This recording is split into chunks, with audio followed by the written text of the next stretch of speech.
O eternal and almighty God, from whom all power and wisdom come, we are assembled here before thee to frame such laws as may tend to the welfare and prosperity of our province. Grant, O merciful God, we pray thee, that we may desire only that which is in accordance with thy will, that we may seek it with wisdom and know it with certainty and accomplish it perfectly. For the glory and honor of thy name and for the welfare of all our people. Amen. We acknowledge we are gathered on Treaty 1 territory, and that Manitoba is located on the treaty territories and ancestral lands of the Anishinaabe, Anishinaabe, Dakota Oiete, Dene Sulene, and Neothoric nations. We acknowledge Manitoba is located on the homeland of the Red River Métis. We acknowledge northern Manitoba includes lands that were and are the ancestral lands of the Inuit. We respect the spirit and intent of treaties and treaty making, and remain committed to working in partnership with First Nations, Inuit, and Métis people in the spirit of truth, reconciliation, and collaboration. Please be seated. Routine proceedings.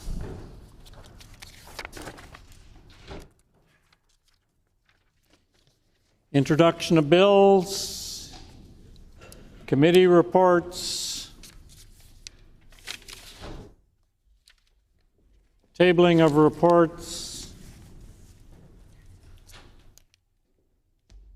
I am tabling a revised version of the report of amounts paid or payable to members of the Assembly for the year ended March 31st, 2025. Copies of the report will be sent to members directly by email. Thank you. The Honourable Minister of Finance. Honourable Speaker, I am pleased to table the annual report of the Department of Health, Seniors and Long-Term Care for the fiscal year 24-25.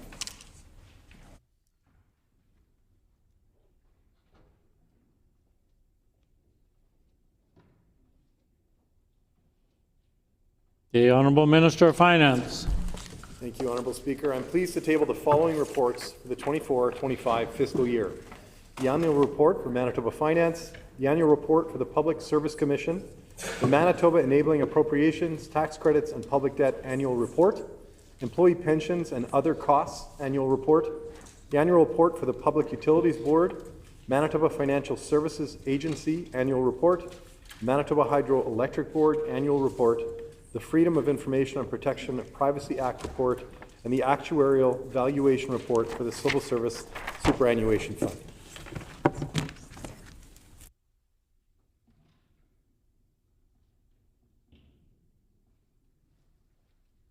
No further reports. The Honourable Minister of Education and Early Childhood Learning.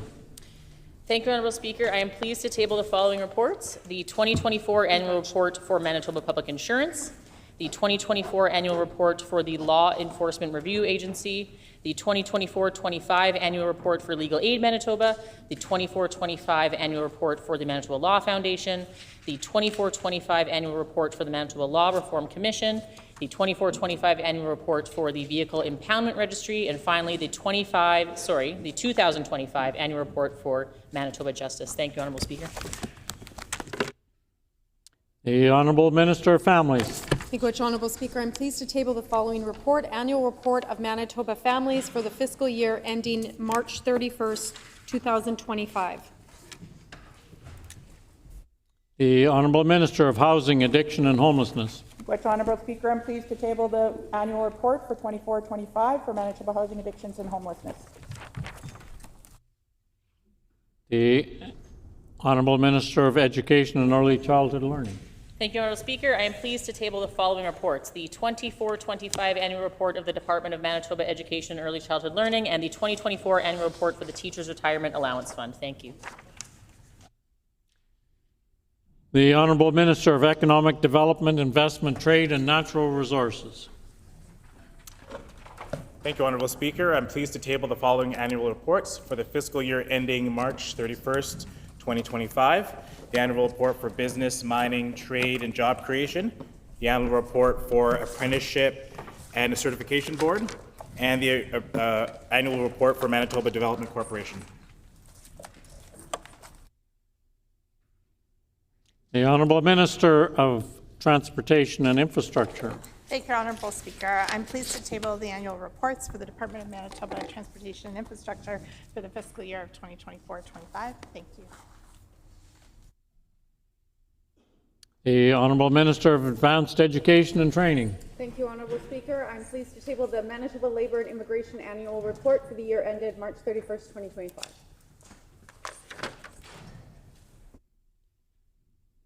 The Honourable Minister of Advanced Education and Training. Thank you, Honourable Speaker. I'm pleased to table the annual report for the Department of Advanced Education and Training for the fiscal year of 2024-25. I am also pleased to table the annual reports for the year ending March 31st, 2025 for Brandon University, Red River Community College Polytechnic, University College of the North, Université du Saint-Boniface, University of Manitoba, and University of Winnipeg. The Honourable Minister for Environment and Climate Change. Thank you, Honourable Speaker. I am pleased to table the annual report for the fiscal year ending March 31st, 2025 for the Department of Environment and Climate Change. The Honourable Minister of Municipal and Northern Relations. Honourable Speaker, it is my pleasure to table the following reports. The annual report for the Manitoba Agriculture for fiscal year March 31, 2025, and the annual report for the Manitoba Agriculture Services Corporation for the fiscal year ending March 31, 2025.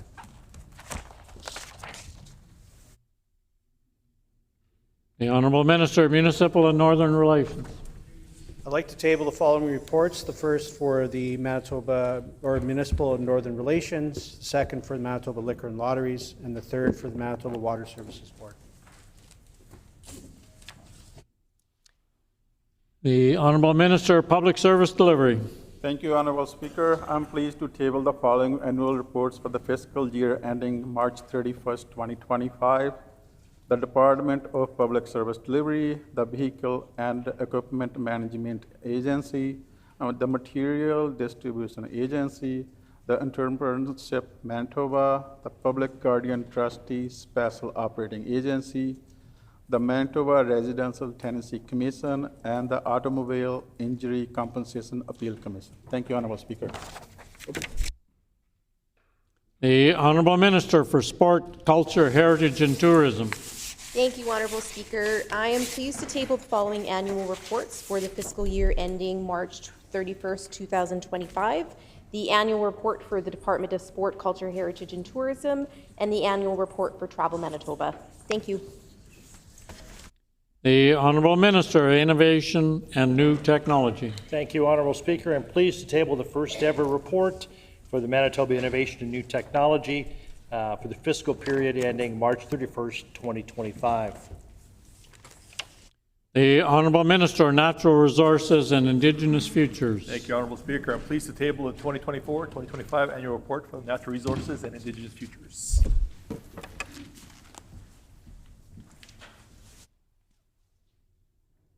Seeing no more tabling of reports, before we move on, I have some guests I'd like to introduce. Just one second. Sitting in the loge to my left, we have James Teitzma, former member for Radisson. Welcome.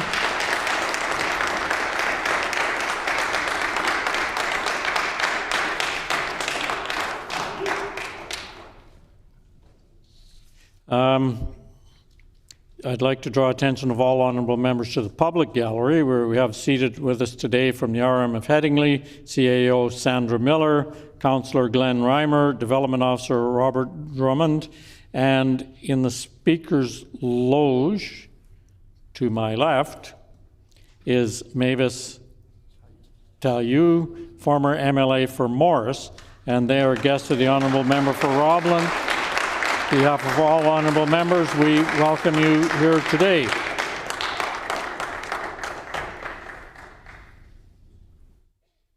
Ministerial statements. The Honourable Minister of Sport, Culture and Heritage. Thank you, Honourable Speaker. Today I rise to recognize and celebrate Latin American Heritage Month. Latin American Heritage Month, first proclaimed federally in 2018, is an opportunity to celebrate the culture and heritage of over 20 countries that stretch from Mexico to the tip of South America. Each territory has rich traditions and diverse people that reflect its complex history. This is more than a symbolic moment. It reflects our province's ongoing commitment to diversity, inclusion, and mutual respect. Honorable Speaker, as artists, business owners, educators, healthcare workers, and scientists, Latin American Manitobans make significant contributions to the success of our province. As these communities continue to expand, volunteer-led nonprofit organizations play a vital role in supporting their increasingly diverse members by promoting, sharing, and preserving the cultures, traditions, and languages of their members. We believe that diversity is not just something to be acknowledged. It must be actively celebrated, supported, and reflected in the policies we create and the communities we build. The resolve to preserve Latin American culture in our province is strong and proud. As the Minister of Sport, Culture, Heritage, and Tourism, it is my great pleasure and privilege to support these efforts.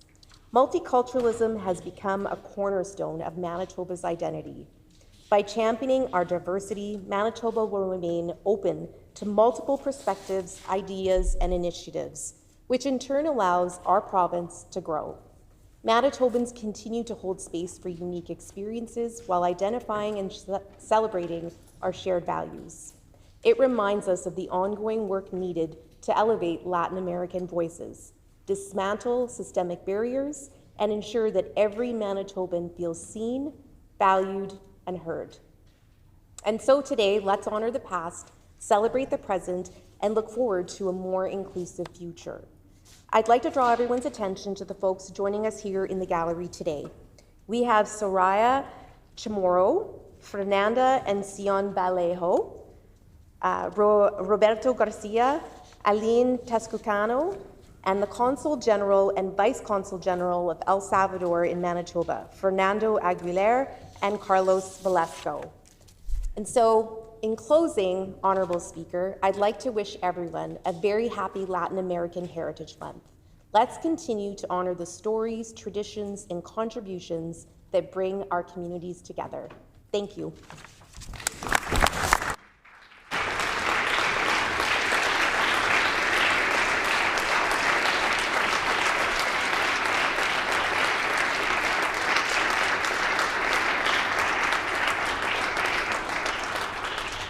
The Honourable Member for Agassiz. Thank you, Honourable Speaker, and I would like to also welcome the guests here as we celebrate Latin American Heritage Month. Welcome to the Manitoba Legislature. This October, I am proud to celebrate Latin American Heritage Month, which itself encompasses a wide array of cultures, traditions, and peoples. We in this House have the honor of representing over 13,000 Latin American Canadians who call Manitoba their home, or hogar in Spanish, or lar in Portuguese. And as this number grows, so does Manitoba's cultural diversity, our workforce, our business landscape, and our communities. Recently, our Progressive Conservative team celebrated our Spruce Woods by-election victory at the Woodfire Deli, owned by Alex and Maria, a young family who brought their business experience from Mexico to start a new life in Souris just a few years ago. We see examples like Alex and Maria all across Westman, where more and more families from Central and South America have planted their roots for the past decade. And it's because of advocates like Latinas Manitoba and the Hispanic Association of Manitoba and many, many others that young families, newcomers, and longtime residents alike are better able to access opportunities, navigate social services, preserve their cultures, engage with community, and so on. I thank all Latin Manitobans for their many contributions to our province, for sharing your culture, heritage, entrepreneurship, and courage with us, and for your proven commitment to making Manitoba a better place for all. I look forward to joining you and our colleagues in the Rotunda this afternoon to continue this celebration. Thank you. The Honourable Member for Tyndall Park. Honorable Speaker, I ask for leave to respond to the minister's statement. Does the honourable member for Tyndall Park have leave? Agreed. The honourable member for Tyndall Park. Thank you, Honorable Speaker, and I'd like to begin by thanking the minister for bringing forward this very important ministerial statement. Back in 2018, Parliament of Canada proclaimed October as Latin American Heritage Month to officially recognize the tremendous contributions the community continues to make, and I'm thrilled that today, October 15th, 2025, Manitoba proclaimed the same. Canadians of Latin American origin make up a large and growing population here in Manitoba. Organizations like Latinas Manitoba, who I've had the honor of working with, and the broader Latin American community have demonstrated just how much they enrich our province through all of their contributions, whether it be through local businesses, work in healthcare or education, just to list a few sectors where they play very large roles. Now, Honorable Speaker, we do need to highlight that there are still barriers being faced by many immigrants to this day, including challenges in accessing resources, integration, professional opportunities, and cultural representation. I'm grateful for the organizations and individuals who are working tirelessly to support, unite, and empower the Latin American community across Manitoba, but we need to do even more. For example, we could further empower organizations to enhance collaboration and increase community visibility, similar to just earlier this week on October 12th, when there was the first ever Hispanic Heritage Celebration at Canada Life Centre during the Manitoba Moose Game. This is a great way to increase community visibility. In closing, Honorable Speaker, I'd like to thank the Minister again for proclaiming the month of October as Latin American Heritage Month, and I'd like to thank everyone who has joined us in the gallery, including the Consulate General for El Salvador, as well as a couple of my mom friends who I've connected with over the years for our baby's playdates. Thank you for joining us here this afternoon, and I look forward to this evening's event.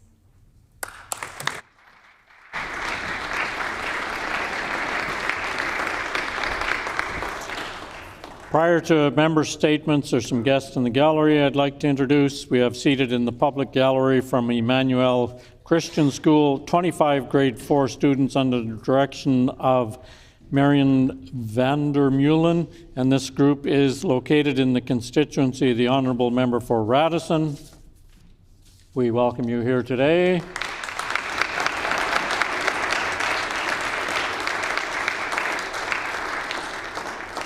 And we have seated in the public gallery from Dufferin Christian School, 25 grade 4 students under the direction of Sandra Vanderquode. And this group is located in the constituency of the Honourable Member for Midland, and we welcome you here today.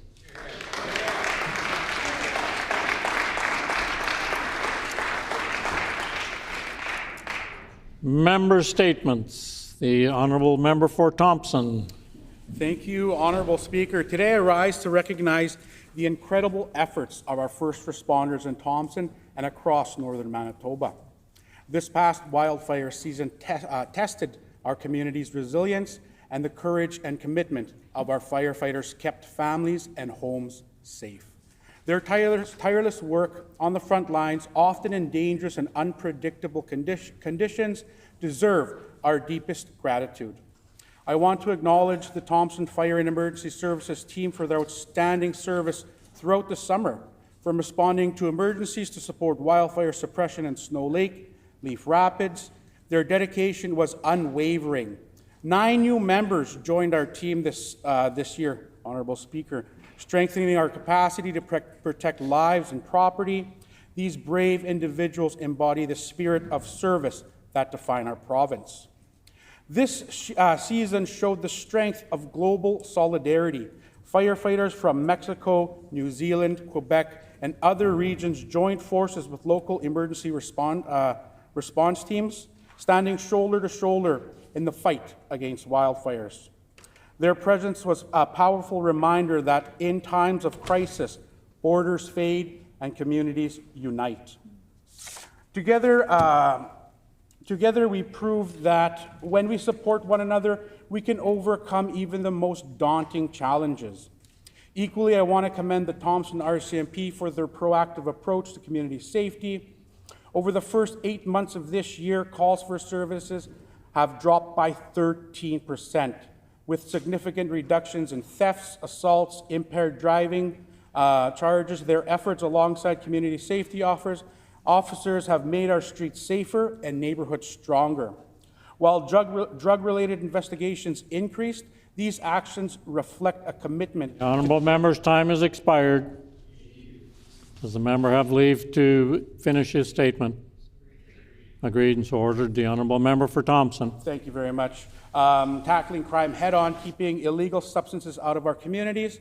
Honourable Speaker, today we celebrate the firefighters, police officers, and safety personnel who work tirelessly to protect northern Manitoba. Their leadership and bravery remind us all that public safety is a shared responsibility and that together we can overcome any challenge. Thank you, sir.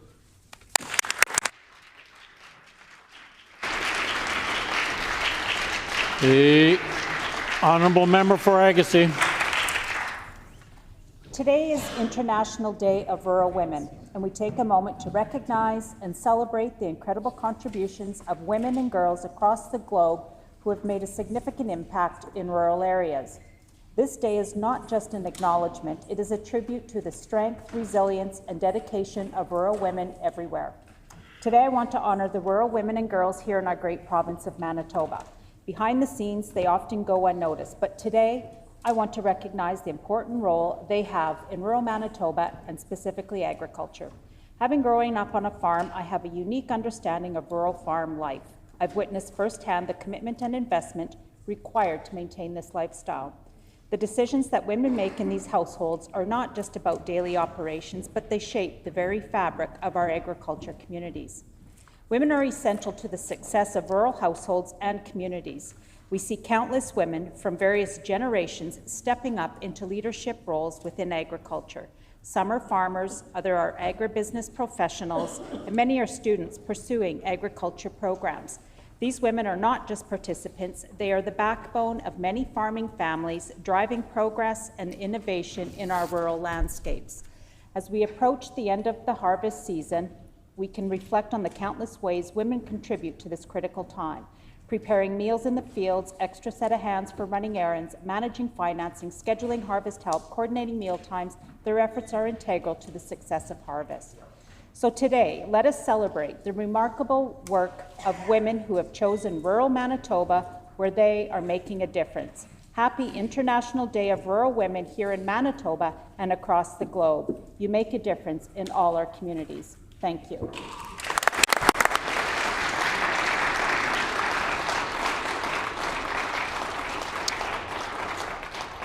The honourable member for Tyndall Park. Thank you, Honourable Speaker. Over the summer, I held a town hall and there were 3 predominant topics. The first was public transit, which I raised last week and would like to thank the Minister for his comments. My hope is that the government will put some pressure on the city to re-evaluate some of the changes that were made to help our constituents who have expressed some serious concerns. The second issue from the town hall is the issue of ground squirrels, which I would like to address here today. Ground squirrels have become a very large issue here in Manitoba, and Tyndall Park is one of the communities who have been affected particularly hard. My constituents have signed a petition that I would like to table now, outlining some of the facts. Areas including Fairgrove Bay, Shaughnessy Park, and Tyndall Park all have damaged athletic fields, green spaces, fences, trees, garbage bins, and flower beds. These ground squirrels have created safety concerns by digging near fire hydrants, and many residents have had to call exterminators due to infestations around their homes. Honourable Speaker, there has been a huge increase in roadkill, creating unsanitary remains on roadways and in parks where other animals and unfortunately even children are interacting with the carcasses. It is also notable that other constituencies are affected by this. A constituent of River Heights shared with me, and I quote, "The park is overrun with ground squirrels. The terrain has been so degraded it is now a safety hazard, and warning signs even advise visitors to use at your own risk." Honourable Speaker, I am strongly encouraging the province to reconsider their denial of the City of Winnipeg's pesticide permit and work collaboratively with the city to find an immediate, effective, and safe ground squirrel control system. Thank you. Order, please. Was the honourable member for Tyndall Park quoting from a private document or a public one? The honourable member for Tyndall Park. I'm quoting from an email that I was given permission to share in this House. You will have to table it then. The honourable member for Tyndall Park. I will table the document. Thank you. The honourable member for Roblin.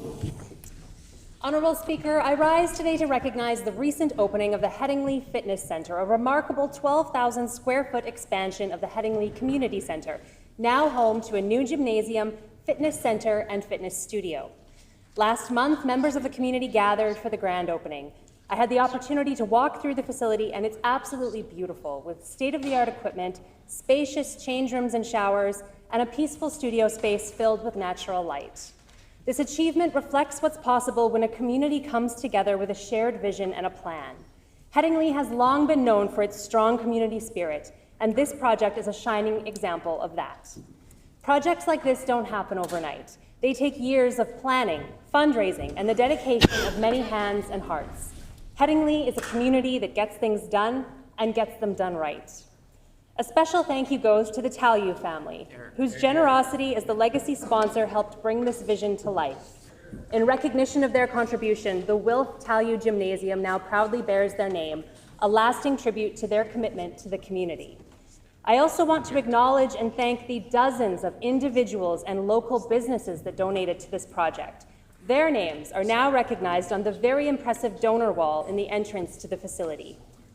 The Headingley Community Centre is more than just a building, it's a hub for connection, celebration, and now healthier living. With this expansion, Headingley has even greater capacity to support families, seniors, and future generations. Thank you to the RM staff, the Mayor and Council, the volunteers, organizations, donors, and most importantly, the residents of Headingley for making this incredible project a reality. Some of those folks have joined us in the gallery and on the loge today, and I want to thank them for their continued commitment to Headingley and for joining us here at the Legislature today. And I ask that their names be added to Hansard.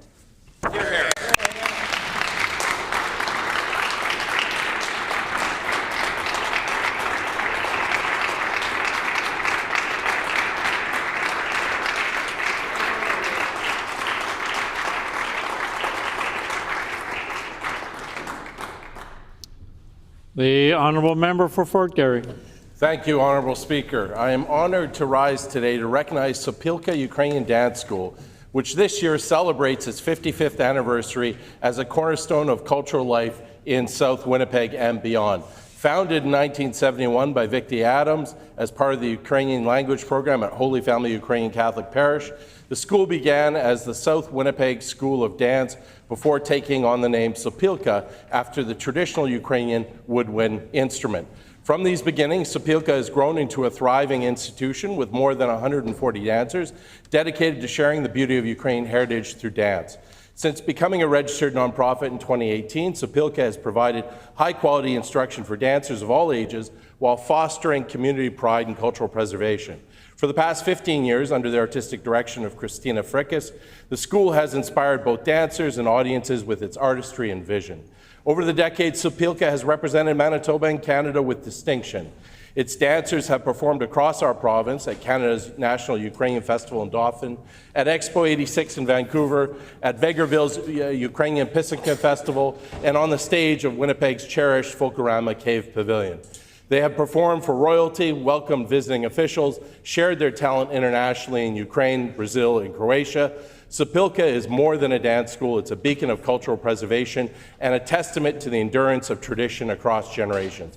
For 55 years, it has brought people together, strengthened cultural knowledge, and celebrated the vibrancy of Ukrainian identity in Manitoba. I invite all members to join me in congratulating Sopilka Ukrainian Dance School on their 55th anniversary and in wishing them continued success as they inspire new generation of dancers and community leaders.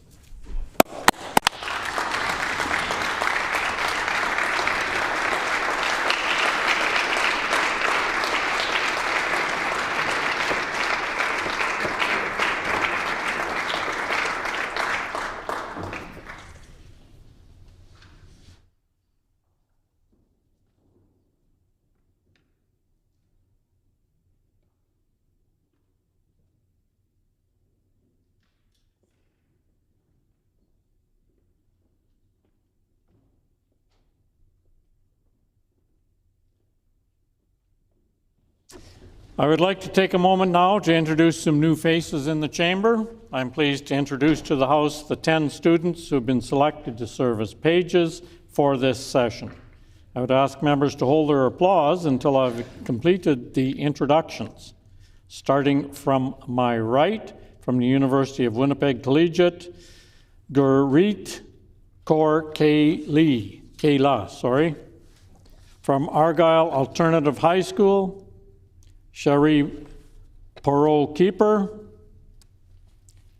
From Transcona Collegiate, Shalom Jose. From Grant Park High School, Sokmeet Kaur Gutro Ray. From St. John's Ravenscourt School, Anna Kersey. From Maples Collegiate, Sarhejvir Kaur Sidhu. From Collegiate Churchill High School, Carson Craven. From École Saint Joachim, Josie Ock. Unfortunately, Mila Nezet from Maples Collegiate could not be here today. I'm also pleased to announce that the Assembly's senior page this year is Catherine Satcher. Catherine assisted in training the new pages and will mentor and work with them as they learn their duties. Catherine also attended the Assembly's Education and Outreach program, Learning at the Ledge, Lunch and Learn, where she promoted the page program to the educators in attendance. Catherine also recently featured in an interview on CBC Radio to promote the 2025 page reunion. The Assembly is very pleased to have Kathleen back with us for a second year. I would ask all members to join me in welcoming the 2025-2026 Manitoba Pages. Welcome.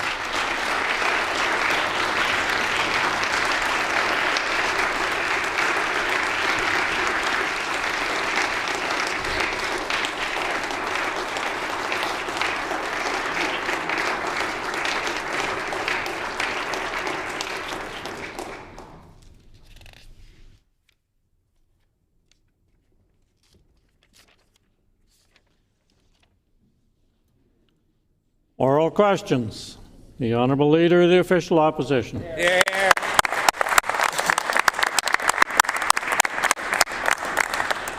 Thank you, Honourable Speaker, and I want to welcome former MLA Mavis Talio and former MLA James Teitzma, the former great baritone singer of O Canada in this chamber. I also want to take a second and congratulate Tony Wickham, the incoming Progressive Conservative Party in Newfoundland and Labrador. Congratulations. Now, closer to home in Manitoba, Manitobans are fed up with this failing NDP government. Yesterday, a group of children walking by a park had a water bottle thrown at them and then were chased by an individual living at an encampment at a park. The Premier promised to end homelessness in 2 terms, but under the NDP government, homelessness population is higher now than it's ever been. Over 2,500 people are experiencing homelessness, the highest since 2015. What is the Premier doing to put safety of Manitobans first? The Honourable First Minister. Honourable Speaker, I want to take this opportunity to welcome all of the new pages and to encourage them to have a great year of learning and to be inspired about the potential for our democracy here in Manitoba. Now, when it comes to the incident that we're discussing, I have to say that as a parent, as a leader, and as an everyday Manitoban, I'm completely disgusted. What happened has no place anywhere on earth. No child should ever be in danger when they go playing at the park. That's why we're taking steps like the Intoxicated Persons Detention Act overhaul that we've announced, building new spaces when it comes to being able to hold people who are under the influence of methamphetamine. Question I'd like the member opposite to entertain is, in 2019, the Intoxicated Drug Task Force received a recommendation, and I'll table this for the House, to extend the timeline of the Intoxicated Persons Detention Act. This was 6 years ago. Why didn't the PCs do anything about it? The Honourable Leader of the Official Opposition on a supplementary question. Honorable Speaker, the question was about encampments, not this Premier's pet project of pushing forward a drug consumption site in Manitoba. Parents want safety. He says he's disgusted, but he won't answer the question about encampments. The individual had a lengthy criminal record, including robberies and weapon crimes. They are by definition a repeat violent offender. He remains before the court for a number of offenses last month, including 2 counts of assaulting a police officer and possessing a weapon. The Premier falsely promised to end homelessness in Manitoba. He falsely promised bail reform, falsely promised that he'd keep violent offenders in jail. Oh no, wait, he never promised he'd keep repeat violent offenders in jail, because under this NDP government, repeat violent offenders are getting let out faster than they can be arrested. Hear, So hear. the question again to the Premier, what is he doing to keep Manitobans safe? Here, here. The Honourable First Minister. Honourable Speaker, keeping you and every other Manitoban safe is my #1 responsibility. And it's the #1 responsibility for everyone on our team. And that's why we're taking action to ensure that law enforcement and mental health professionals will be able to keep people who are high on meth in a cell for 72 hours. I'll remind the members opposite that that is why I'm talking about this here. Their political staff, can't keep their leader safe from asking questions that he doesn't know the factual basis of. Again, the site at 190, this is a press release that I'll table from more than a year ago in 2024, talking about a sobering center at 190 Disraeli. This is also the bill that this member and his entire caucus just supported at second reading. We are taking steps to keep you, to keep kids, to keep everybody in our communities safe. They don't even know the topic that they're raising in question period. Good thing they're not in charge of your government. The Honourable Leader of the Official Opposition on a final supplementary question. For the 3rd time, I'll ask the Premier. I'm talking about keeping Manitobans safe next to encampments, not his drug injection site, Honourable Speaker. Hear, hear. Families deserve to feel safe, but this Premier is doing nothing for public safety. We've seen the City of Winnipeg take a step closer to enforcing tighter rules on homeless encampments. The motion calls for encampment to only be 50 meters from a playground, pool, school, and daycares. On this side of the House, we don't believe 50 meters is enough. So will the Premier come out and support the City of Winnipeg's motion, but call for an increase in distance and commit to supporting the City of Winnipeg with increase in funding for policing and enforcement to support this motion? Here, here.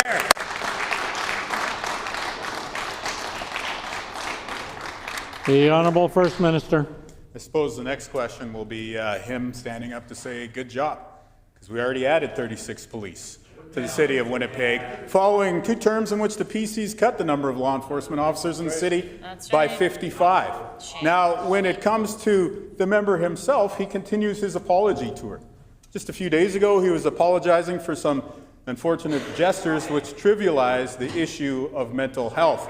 It recalls me to a time in committee within the same calendar year in which he apologized for using the term drug injection site. Now he is gassed up here in question period, using it all over again. I will repeat, 190 is not for supervised consumption. It is to detain people who are high on meth. This is a bill that the PCs supported.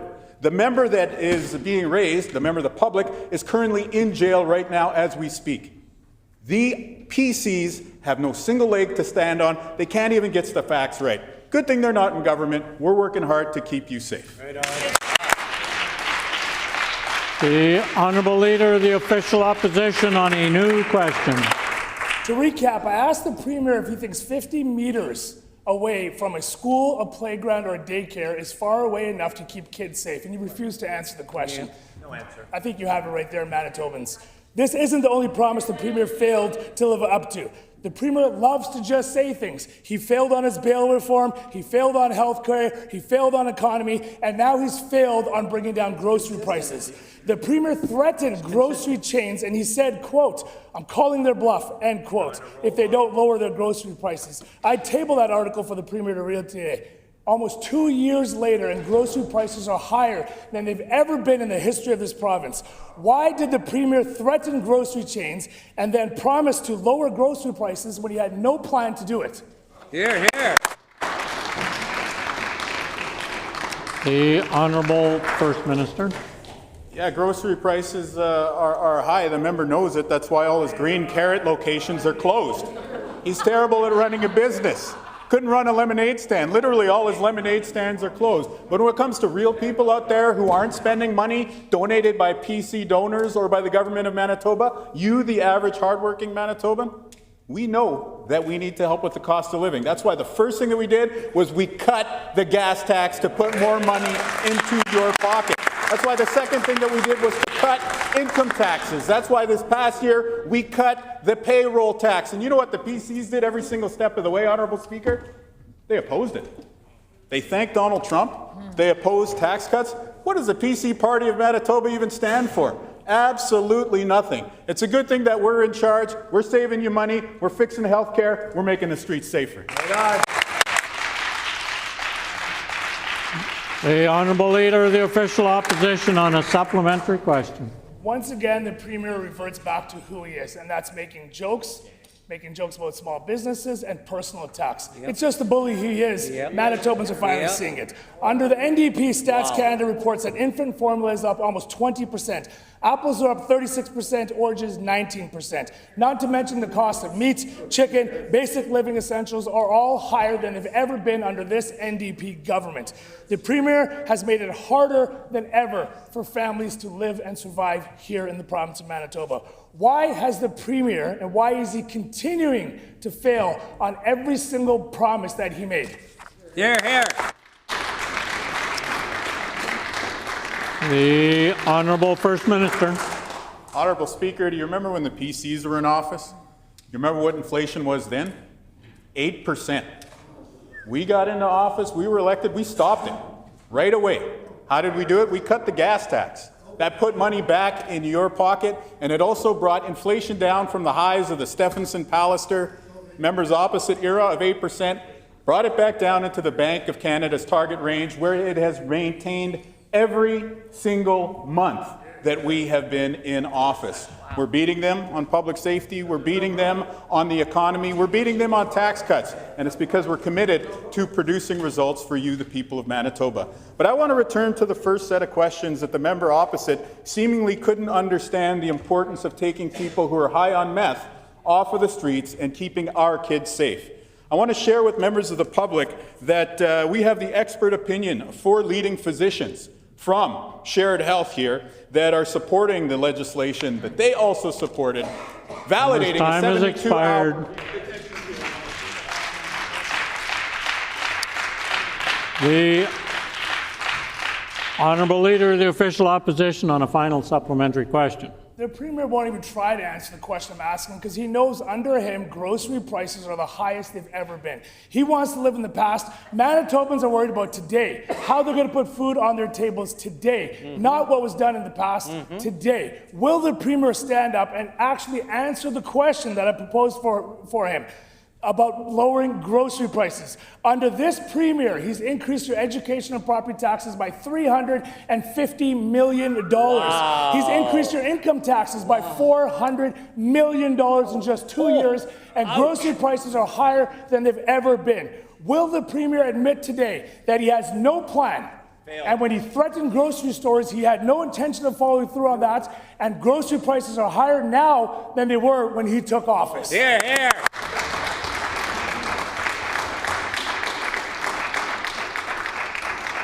The Honourable First Minister. Well, I'm sure if he had more time today, he'd be saying good job on this one as well, too. In addition to adding more law enforcement, what did we do?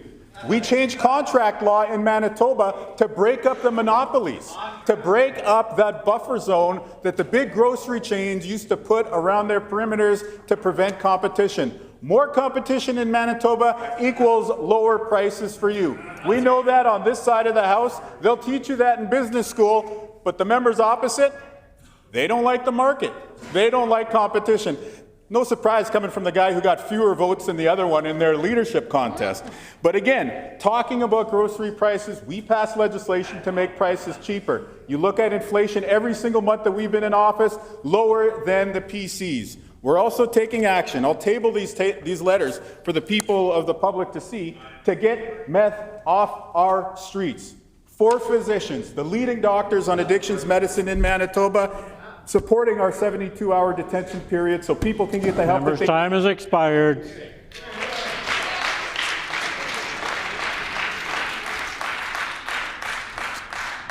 The honourable member for Interlake Gimli.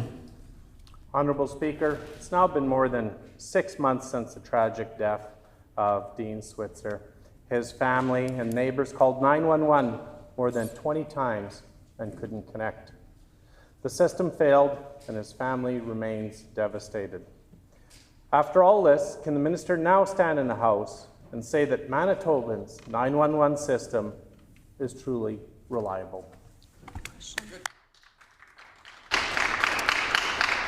The Honourable Minister of Innovation and New Technology. Honourable Speaker, I want to thank the member opposite for the question and for the reminder of the tragedy that has occurred to the Switzer family. Again, our condolences are extended to them and all those impacted by his loss. I will again remind the member, cell phone coverage is of course a federal responsibility. We continue to work with our federal counterparts to improve the system, and we're making good progress on that. Good job. The honourable member for Interlake Gimli on a supplementary question. Honourable Speaker, I feel shame for him that I had to remind him about the Switzer family. The entire Switzer family is still waiting for answers. They have asked for accountability, not blame, and for assurances that no other family has to go through what they did. After 6 months of reflection, has the minister changed his mind, and will he now commit to a full independent inquiry into the technical aspects of Manitoba's 911 system, including phones, cell providers, dispatch, and first responders? The Honourable Minister of Innovation and New Technology. Thank you, Honourable Speaker. Again, I want to thank the member for the question. We continue to work, as I say, with our counterparts at the federal level. We have an excellent working relationship with Secretary of State Belanger. We're committed to finding a path forward to ensure that cell coverage is extended in a comprehensive way to all Manitobans. We're going to continue to do that work, and I trust we will find together a solution. The honourable member for Midland. Honourable Speaker, this finance minister has spent $1.3 billion more than he budgeted for last year. Now the NDP, after 2 years, have left Manitobans with $4 billion in back-to-back deficits, despite $8.5 billion in out-of-control spending. The economy, crime, and healthcare are getting worse. How does this failing finance minister believe he is ever going to return to balance with his debt and spend approach?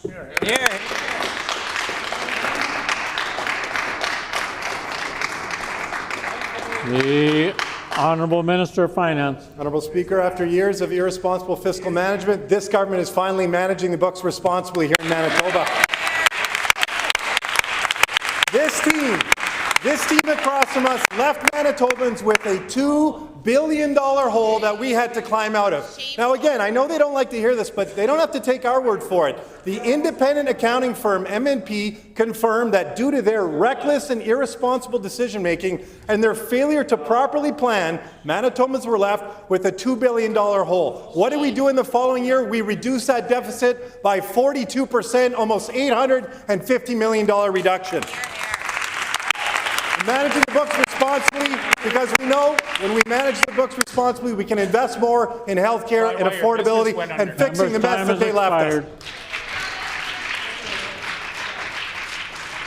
The honourable member for Midland. Honourable Speaker, only an NDP finance minister would be able to take a $373 million surplus and turn it into $4 billion of back-to-back deficits. The NDP have no credibility on balancing the budget. Let's look at this past year alone. Despite hundreds of millions of dollars in additional taxation on education, property taxes, and income taxes, despite $280 million from a tobacco settlement this past August, $4.6 billion in equalization payments, and he still cannot balance the budget and have calculated an additional $1 billion deficit this year. Wow. When will this government show some fiscal discipline, stop the runaway spending, and present a credible plan to balancing the budget this year? Hear, hear.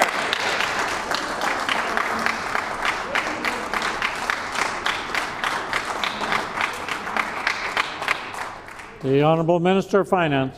Honourable Speaker, we're really proud that Moody's and S&P have also confirmed that our recent budget shows that we're doing the important work of setting Manitoba on a good fiscal track. They confirmed our credit rating, and they said that we have a stable credit outlook into the future. That shows that we have independent confirmation that our fiscal plan is strong, and it's very different than the mess that the PCs left us. I also want to say, beyond just good fiscal management, we are building the stronger economy for tomorrow. Our last budget brought in a $3.7 billion capital plan that has us building 11 schools, 3 personal care homes, finally NUPIC. We're doing the work of ensuring we build a stronger Manitoba for tomorrow. We're keeping the province more affordable. We're fixing healthcare, all while we set Manitoba on a good fiscal path.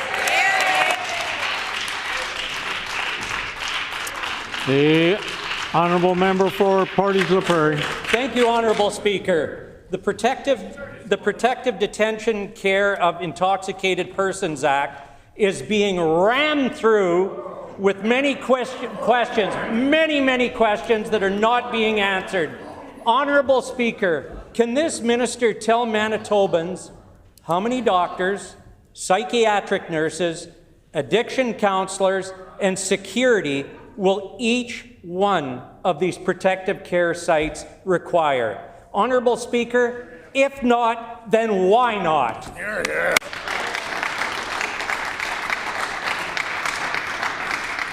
The Honourable Minister of Housing, Addiction and Homelessness.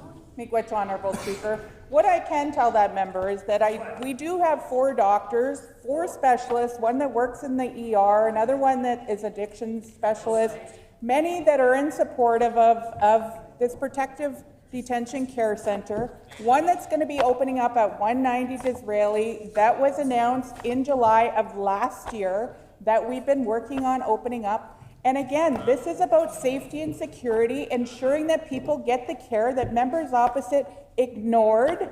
And again, we are supporting and meeting people where they're at. This is what Manitobans have asked for. We were elected here to listen to Manitobans, and we are doing the work for you, the Manitobans, that we are elected here to do. So I'm going to table this letter. Member's time has expired.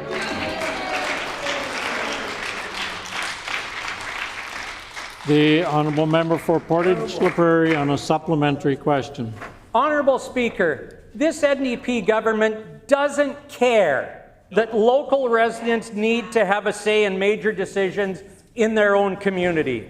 I table a Free Press article addressing just that. If the Manitoba government wants to move ahead with its plan to open a 72-hour detox centre, it owes the public, especially residents living near the proposed site, a lot of more information.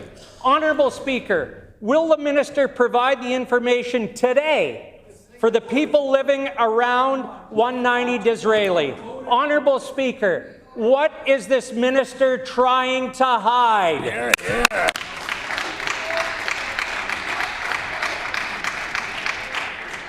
The Honourable Minister of Housing, Addiction and Homelessness. Miigwech, Honourable Speaker. What we are trying to do is keep our streets safe and protect and help those who need the resources to get the support that they need. And members opposite supported this bill, so I'm unsure why they are on the opposite side today.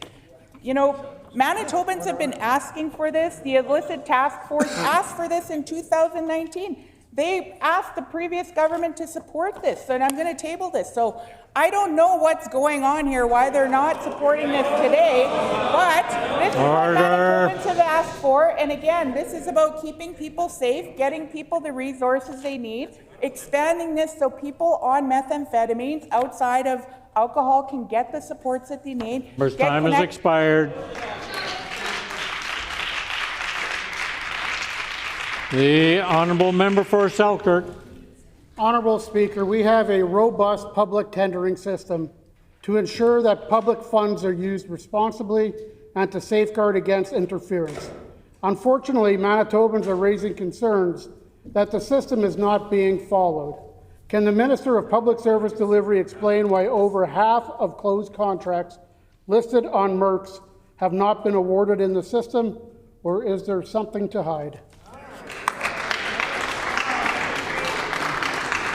The Honourable Minister of Public Service Delivery. Thank you, Honourable Speaker. I want to thank the member for that question. I don't know what where member was, and also the opposition leader. Maybe they are not really listening to the general public, only they care about their own offices, where they are maybe hiding in their offices and really not paying attention to what's going on out there. And we are working hard, and we are listening to Manitobans, and we are delivering the priorities that Manitobans has sent to deliver on us. Thank you, Honourable Speaker.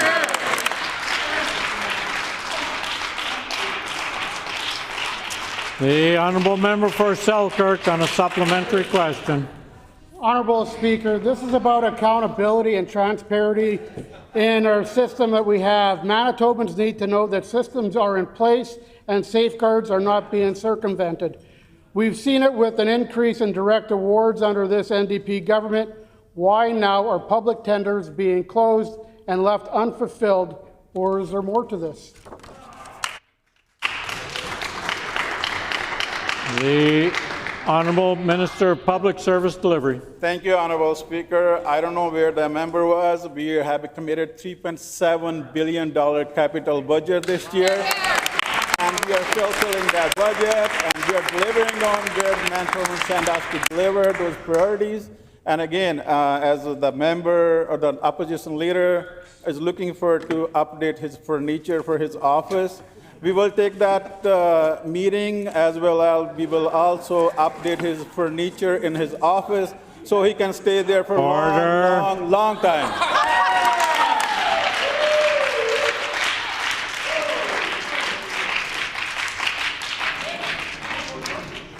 The order. The Honourable Member for Tyndall Park. Honourable Speaker, Manitoba is known for our 100,000 lakes, our beautiful scenery, and mostly clean water. Unfortunately, our wetlands, marshes, and other spaces which work to keep water clean and therefore benefit species of all kinds are currently at risk. While I am grateful that this government has installed a no net loss policy on wetlands, a lot more still needs to be done. There are wetlands near forests, parks, and farmlands being relocated because of human encroachment and development. Can the minister explain clearly how their no net loss plan will mitigate any further risks to existing ecosystems? The Honourable Minister for Environment and Climate Change. Well, thank you very much, Honourable Speaker, and thank you to the member for bringing up our waterways. As a province with over 100,000 lakes, countless rivers and watersheds, we value our water. Manitobans value our water. We recognize how important it is in terms of recreation, in terms of our economy, but also just for the natural world. Our government is working not only in the environment and climate change, but also in the Department of Transportation, Infrastructure, Municipal and Northern Relations to protect our water, unlike the former PC government. The Honourable Member for Tyndall Park on a supplementary question. Honourable Speaker, Manitoba's summer droughts are becoming more frequent due to climate change, in turn affecting our wetlands and farmlands. Some farmers have turned to irrigation, while others have turned towards conservation. And they, like many Manitobans, know that protecting our vast areas of wetlands, 43% of our land, allows for healthy soil, stable floods, and filtered water. What is this government doing specifically to help farmers mitigate the effects of drought and protect their farmland and surrounding wetlands? The Honourable Minister of Environment and Climate Change. Thank you, Honourable Speaker. Let me go through what our government is going to do. We're taking significant steps to improve and protect our watersheds. This includes putting in the first nutrient targets. This includes pressing the issue of mega dairy farms in North Dakota with the International Joint Commission. This includes strengthening our environmental enforcement with Bill 22. We've made investments for NUPIC. We have been holding the city accountable for their pollution. We're working with municipalities to ensure that they can build the water infrastructure. The list goes on and on and on. We're going to continue to fight for our water. The honourable member for Tyndall Park on a final supplementary question. Honourable Speaker, many lakes and rivers, including Lake Winnipeg and the Red River, are under threat. Concerns have been raised regarding 2 large-scale mega dairy farms with tens of thousands of cows that are planned to be installed next to the Red River in North Dakota. Unfortunately, this will further intensify the algal bloom toxin running through our lakes due to fertilizers causing health issues to the water, wildlife, and people. Honourable Speaker, the Water Protections Act reads that the minister regulates such risks near specific water sources. So why did it take the international organizations to begin the review process? And where is the minister in all of this? The Honourable Minister for Environment and Climate Change. Well, thank you to the member for bringing that up. We took action immediately as soon as we found out about these mega dairy farms in North Dakota. We've been working hand in hand with the federal government, with our counterparts in North Dakota. We want to mitigate the effects of these mega dairy. We recognize the threat that it puts into our watershed. And unfortunately, I would mention to the member opposite that we can't control what happens in North Dakota, but we are going to fight for our water to ensure that our watersheds are safe.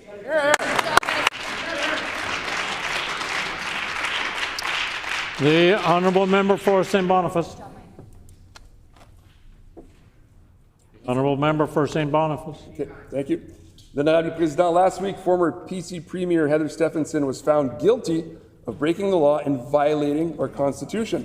Manitobans still have many questions for Heather Stephenson. Why did she break the law? Who was she working for?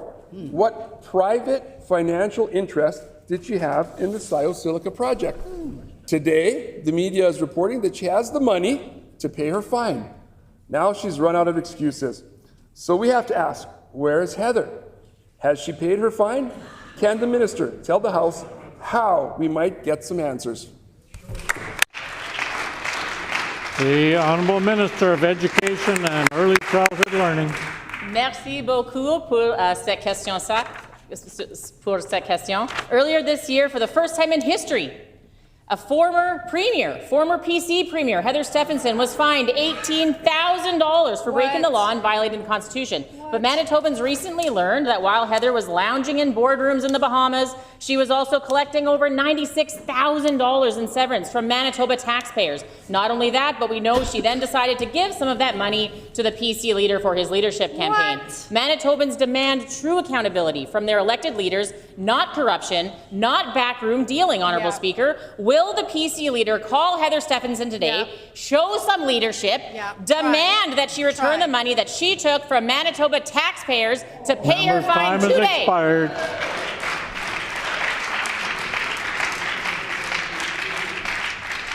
The Honourable Member for La Vérendrye. Thank you, Honourable Speaker. When I recently asked the Ag Minister in this House about his inaction, what he said was that the Saskatchewan Premier, Scott Moe, went to Indonesia and came back with, I quote, nothing. I'd like to enter into the record this stack of news articles on the new Saskatchewan-Indonesia trade deal, as well as the official news releases from the Government of Saskatchewan and the Government of Indonesia detailing Saskatchewan's new trade deal for agriculture. Saskatchewan has been successful in opening up Asian markets in the tune of $10 billion for Saskatchewan agriculture. Can the minister explain why Saskatchewan has been successful in opening up billions of dollars? Time has expired.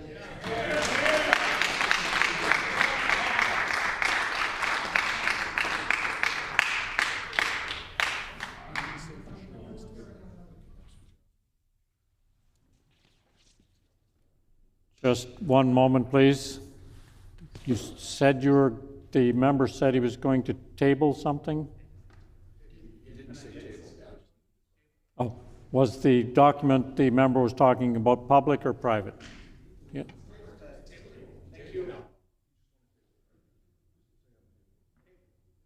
Okay. So the document has been tabled. The Honourable Minister of Municipal and Northern Relations.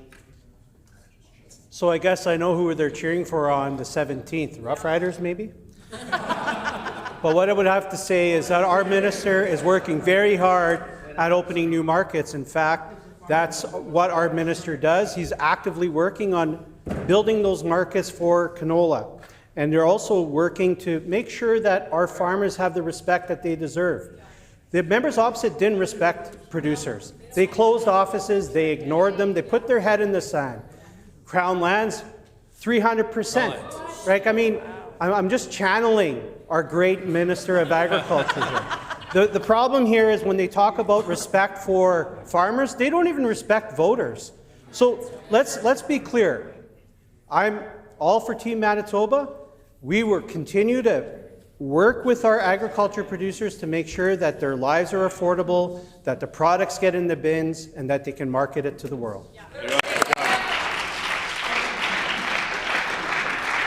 The Honourable Member for La-Vérendrye and a supplementary question.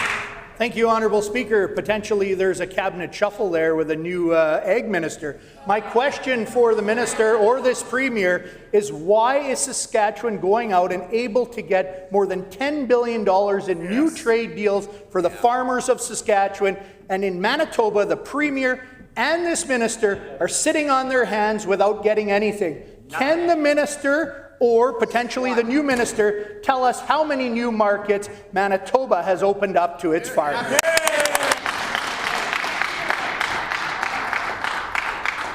The Honourable Minister for Municipal and Northern Relations.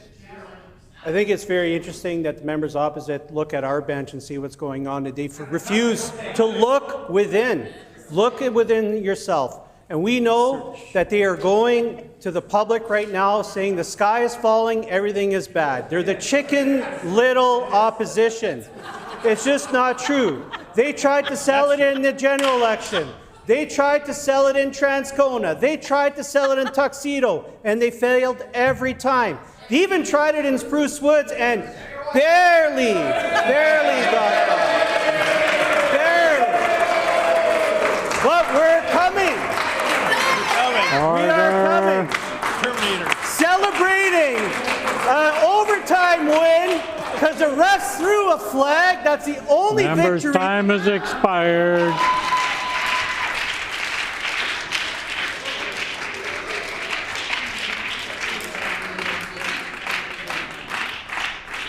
The Honourable Member for Spruce Woods. Thank you, Honourable Speaker. The NDP committed to the residents of Spruce Woods for repairs of their failing infrastructure that the PC had a 5-year plan on. The CAA report just came out, and Highway 34 from Holland to Gladstone is the worst highway in Manitoba. Since no answer last week, I will simplify it for the minister. When will this work begin?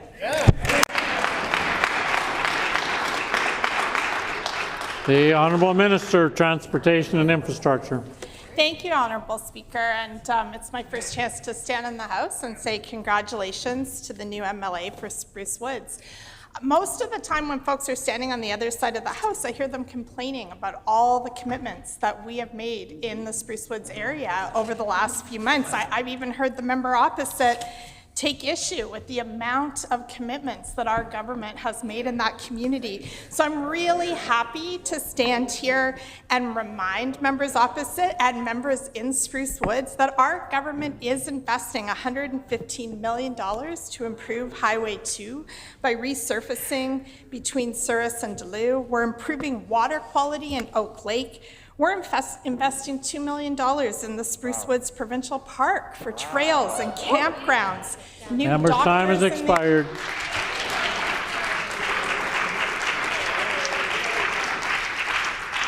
The Honourable Member for Fort Garry. Probe Research polled Manitobans and found 72% of them said $16 is not enough for minimum wage. A living wage is $19.21 an hour. That's $3 more than the Canoe government is willing to pay Manitobans.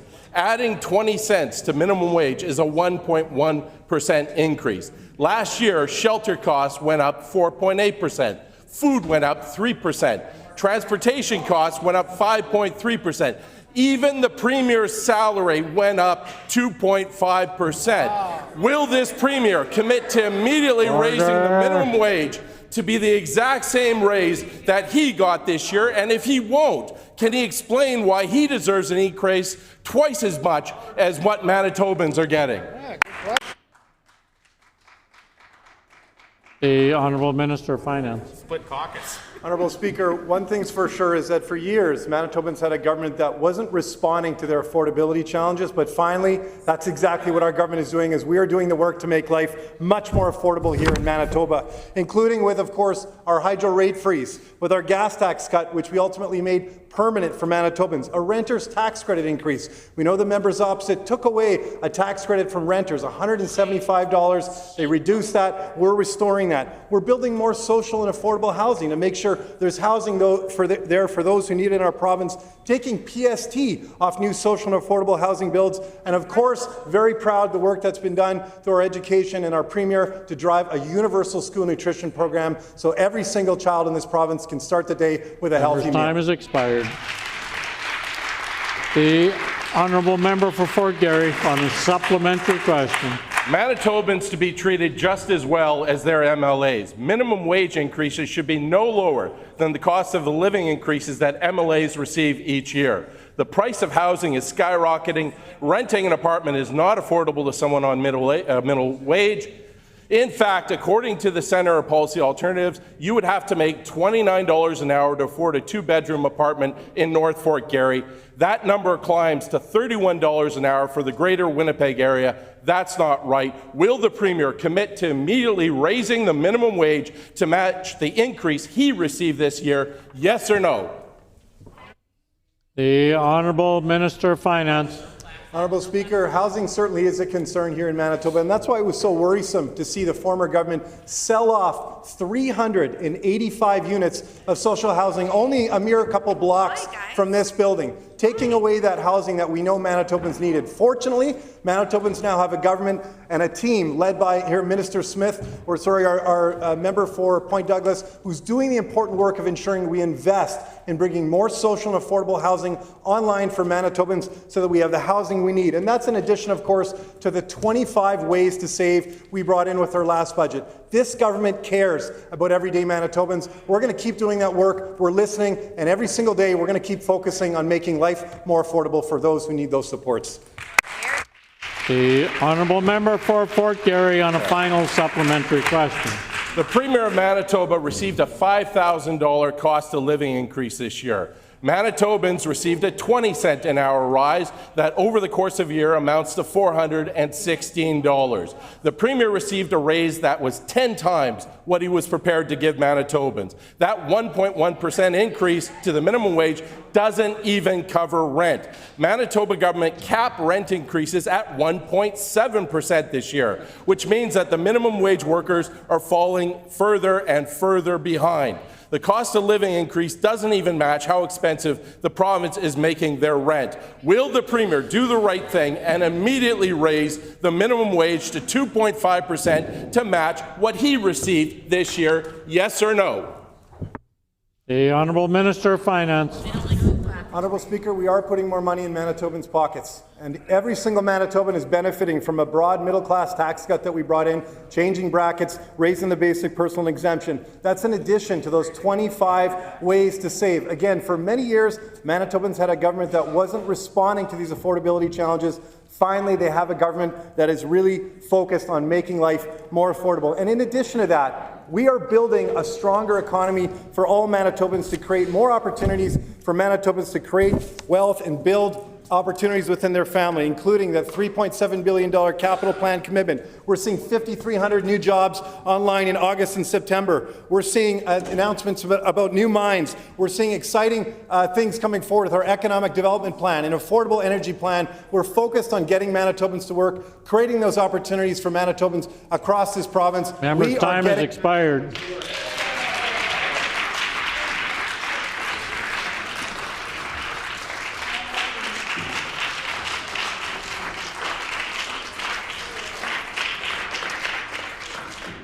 The time for question period has expired. The honourable member for Selkirk. Honourable Speaker, on a point of order. The honourable member for Selkirk on a point of order. Honourable Speaker, during my private member statement yesterday, October 14, 2025, I misspoke identifying my guests. I'd like to correct the record.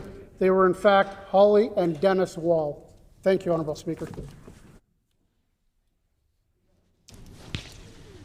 So I do believe it's not a point of order, but the correction will be noted today. The honourable leader, the honourable member for Tyndall Park. Honourable Speaker, on House business, I would just like to table the email correspondence that was requested during member statements. The honourable member for Tyndall Park on House business. Appreciate the fact that you tabled the documents. Thank you. The time for oral questions has expired. Petitions. The honourable leader of the official opposition.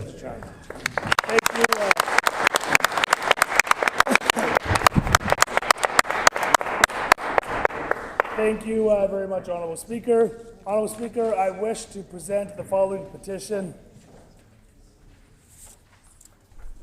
to the Legislative Assembly of Manitoba. The background to this petition is as follows. The province of Manitoba has filed paperwork with the federal government proposing the establishment of a drug injection site for illegal drugs at 200 Disraeli Freeway without sufficient public consultation. Number two, the decision to locate the facility at 200 Disraeli was made despite that the site is located in the immediate vicinity of a daycare center, a high school, and multiple community gathering sites, including churches and cultural institutions. Number three, residents, business owners, and community organizations have raised concerns that the location is incompatible with nearby institutions serving thousands of youths and families, and believe it will erode public safety and confidence in the area. Number four, existing community consultation specifically ignored concerns about public safety and were criticized by community members for being artificial and scripted.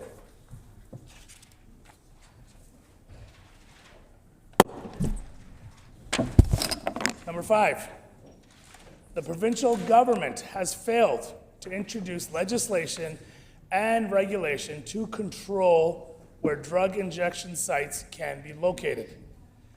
Number six, other provinces are closing drug injection sites and adopting a recovery model following the expertise of groups such as the Canadian Centre of Recovery Excellence. Number seven, the decision to ignore the experts will leave people suspended in addiction and will not give Manitobans their lives or their loved ones back. Number eight, the provincial government has failed to fund and operate any treatment or additional rapid access to addiction medicine clinics to break this cycle. We petition the Legislative Assembly of Manitoba as follows. Number one, to urge the provincial government to cancel drug injection sites in the Point Douglas community, including the proposed location at 200 Disraeli Freeway. And number two, to urge the provincial government to to legislate that no future site will be proposed without community support. Honorable Speaker, this petition was signed by Sarah Raposo, Jose Raposo, and Kanina Monarira, and many, many, many other Manitobans. Here, here.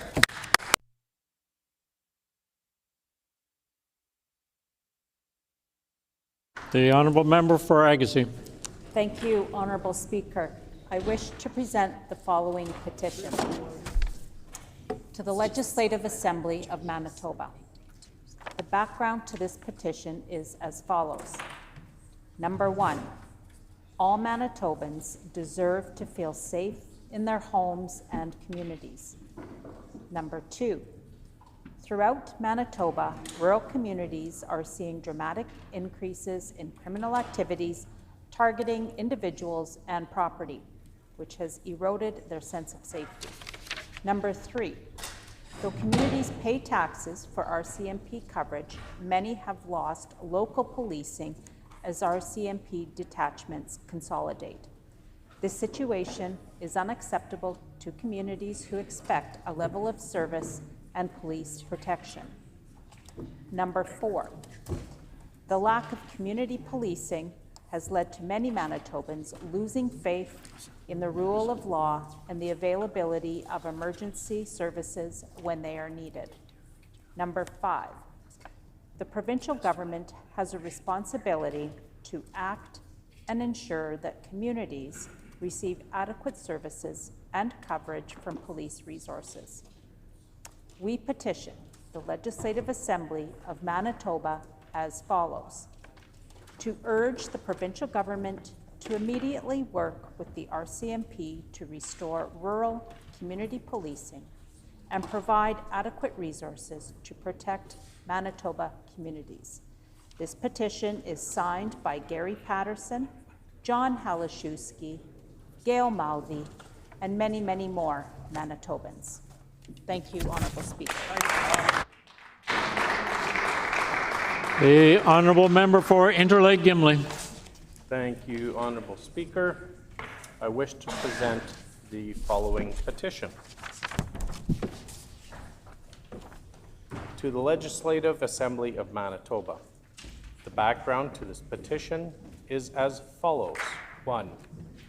Thanks to the investment made under the previous PC provincial government as part of the Clinical and Preventative Service Plan, construction for the new Portage Regional Health Facility is well underway.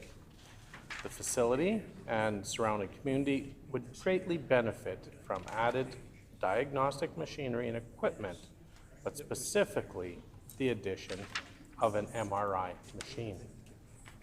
2. An MRI machine is a non-invasive medical imaging technique that uses a magnetic field and a computer-generated radio waves to create detailed images of organs and tissues in the human body. It is used for disease detection, diagnosis, and treatment monitoring. 3.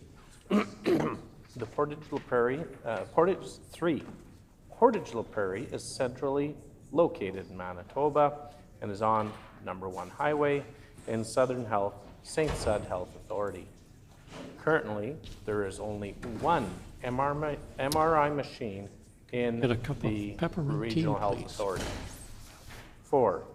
An MRI machine located in the Portage Regional Health Facility will reduce transportation costs for patients, as well as reduce the burden on stretcher services and ambulance use. It will bring care closer to home and reduce wait times for MRI scans across the province. 5. Located around Portage La Prairie are the Dakota Teepee, Dakota Plains, Sandy Bay, and Long Plains First Nation reserves. Indigenous peoples in Canada disproportionately face barriers in access to services and medical care. An MRI machine located in the Portage Regional Health Facility will bring care closer to their home communities and provide greater access to diagnostic testing. 6, located in close proximity to the new Portage Regional Health Facility is the Southport Airport. This aerodrome has a runway length that is more than adequate to support medical air ambulance services. This would provide the opportunity to transport patients by air from more remote communities to access MRI imaging services. 7, the average wait times for Manitobans to receive an MRI scan is currently 6 to 8 months. Having an MRI machine in the Portage Regional Health Facility will help reduce these wait times for patients and provide better care sooner. We petition the Legislative Assembly of Manitoba as follows: to urge the provincial government to support the investment and placement of an MRI machine in the Portage Regional Health Facility in Portage La Prairie, Manitoba. This petition has been signed by Patricia Nichols, Charlotte Jones, and Joan Parker, and many, many fine other Manitobans.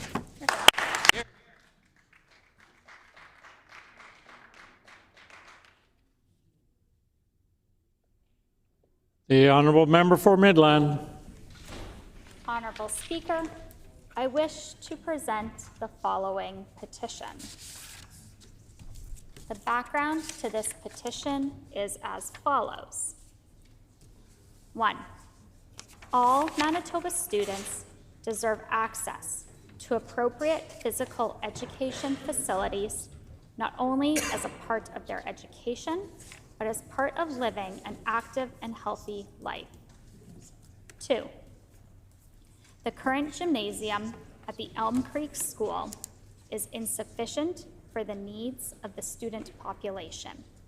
Physical education classes are overcrowded, and there is insufficient space for whole school assemblies and events. 3. The current gym structure is aging and showing the impact of years of usage. Parents have significant safety concerns of the physical space and the aging electrical systems. 4. Uneven and heaving floors pose a safety risk for students participating in physical education classes or sports. 5. The existing ventilation system was designed to meet old standards for a smaller student population and poses serious risks for students. 6. The current facility is the only option available to students, and should it become inoperable, students at Elm Creek School would be deprived of physical education spaces. 7. The government has a responsibility to make funds available to replace this aging infrastructure and provide appropriate activity and recreation activities to students in Elm Creek. We urge the Legislative Assembly of Manitoba as follows: to urge the Government of Manitoba to immediately work with the Prairie Rose School Division to begin the process of replacing the gymnasium facilities at the Elm Creek School in consultation with parents and the community. This is signed by Daryl Enns, Kennedy Dyken, Justice Dyken, and many, many more Manitobans. Good job, Warren. The honourable member for Portage La Prairie. Honourable Speaker, I wish to present the following petition. The background of this petition is as follows. Number one, thanks to the investment made under the previous PC provincial government as part of the Clinical and Preventative Services Plan, construction for the new Portage Regional Health Facility is well underway. The facility and surrounding community would greatly benefit from added diagnostic machinery and equipment, but specifically the addition of an MRI machine. Number two, an MRI machine is a non-invasive medical imaging technique that uses a magnetic field and computer-generated radio waves to create detailed images of organs and tissues in the human body. It is used for disease detection, diagnosis, and treatment monitoring. Number three, Portage La Prairie is centrally located in Manitoba and is on number 1 highway in the Southern Health Santé Sud Health Authority. Currently, there is only one MRI machine in the RHA. An MRI machine located in the Portage Regional Health Facility will help reduce transportation costs for patients, as well as reduce the burden on stretcher service and ambulance use. It will bring care closer to home and reduce wait times for MRI scans across the province. Number 5, located around Portage La Prairie are the Dakota Teepee, Dakota Plains, Sandy Bay, and Long Plains reserves. Indigenous people in Canada disproportionately face barriers in access to services and medical care. An MRI machine located in the Portage Regional Health Facility will bring care closer to their home communities and provide greater access to diagnostic testing. Number 6, located in close proximity to the new Portage Regional Health Facility is the Southport Airport. This aerodrome has a runway length that is more than adequate to support medical air ambulance services. This would provide the opportunity to transport patients by air from more remote communities to access MRI imaging services. Number 7, the average wait time for Manitobans to receive an MRI scan is currently 6 to 8 months. Having an MRI machine in the Portage Regional Health Facility will help reduce these wait times for patients and provide better care sooner.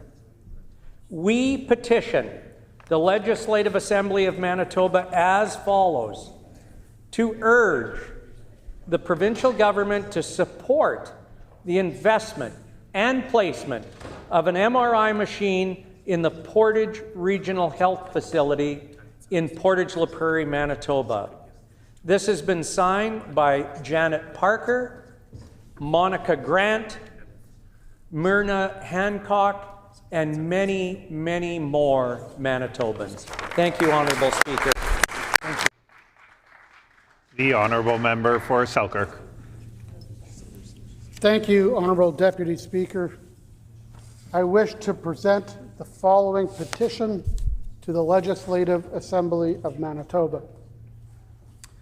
The background to this petition is as follows.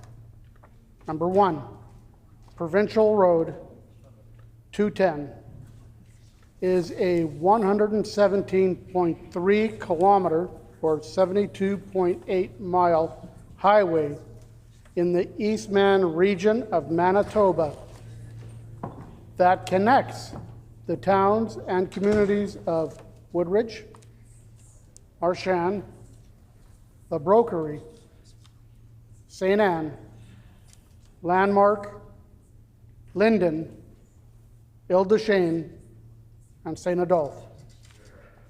Number 2, a significant portion of Provincial Road 210 also runs through the constituency of La Vérendrye. Number 3, Provincial Road 210 is a significant commuting route for Eastman families and also notably used by those in agriculture, tourism, trade, and commerce industries. Number 4, the condition of Provincial Road 210 from Woodridge to Highway number 12 is in an unacceptable state of disrepair. Number 5, the planned pavement upgrade was promised more than 20 years ago when it was constructed with a flat surface suitable for pavement, but has yet to be completed. Number 6, the condition of Provincial Road 210 from Woodridge to Highway 12 is in such bad shape that firefighters, police, and paramedic services are severely delayed when responding to emergencies. Number 7, the Minister of Transportation and Infrastructure, as well as the Premier, have a duty to respond to infrastructure needs identified by rural communities. We petition the Legislative Assembly of Manitoba as follows. Number 1, to urge the Minister of Transportation and Infrastructure to prioritize the reconstruction of Provincial Road 210. Number 2, to urge the provincial government to include the stretch of Provincial Road 210 from Woodridge to Highway number 12 in its reconstruction plans. This petition has been signed by Dylan Bell, Reed Sutherland, Marcel Lemire, and many, many more Manitobans. The honourable member for Springfield-Rochelle.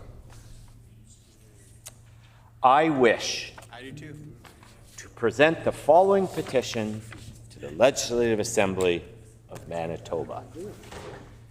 The background to this petition is as follows. 1, thanks to the investment made under the previous PC provincial government as part of the Clinical and Preventative Services Plan. Construction for the new Portage Regional Health Facility is well underway. The facility and surrounding community would greatly benefit from added diagnostic machinery and equipment, but specifically the addition of an MRI machine. 2, an MRI machine is a non-invasive medical imaging technique that uses a magnetic field and computer-generated radio waves to create detailed images of organs and tissues in the human body. It is used for disease detection, diagnosis, and treatment monitoring. Right. 3, Portage La Prairie is centrally located in Manitoba and is on the number 1 highway in the Southern Health, Santa Sud Health Authority. Currently, there is only 1 MRI machine in the RHA. 4, an MRI machine located in the Portage Regional Health Facility will reduce transportation costs for patients, as well as reduce the burden on stretcher service and ambulance use. It will bring care closer to home and reduce wait times for MRI scans across the province. 5, located around Portage La Prairie are the Dakota Teepee, Dakota Plains, Sandy Bay, and Long Plains First Nations reserves. Indigenous peoples in Canada disproportionately face barriers in access to services and medical care. An MRI machine located in the Portage Regional Health Facility will bring care closer to their home communities and provide greater access to diagnostic testing. 6, located in close proximity to the new Portage Regional Health Facility is the Southport Airport. This aerodrome has a runway length that is more than adequate to support medical air ambulance services. This would provide the opportunity to transport patients by air from more remote communities to access MRI imaging services. 7, the average wait times for Manitobans to receive an MRI scan is currently 6 to 8 months.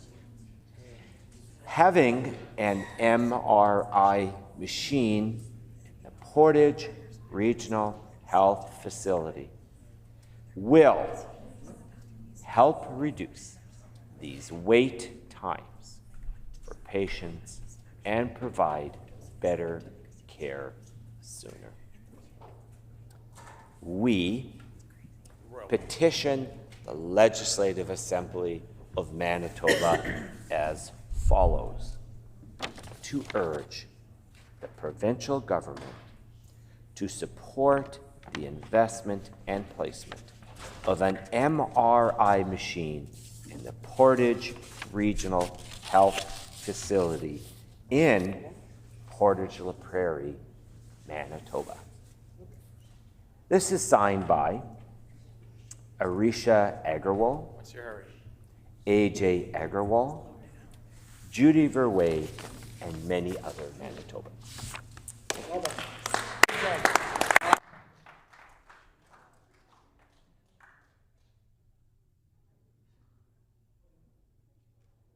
The honourable member for Spruce Woods. Hello, Honourable Speaker. I wish to present the following petition to the Legislature Assembly of Manitoba.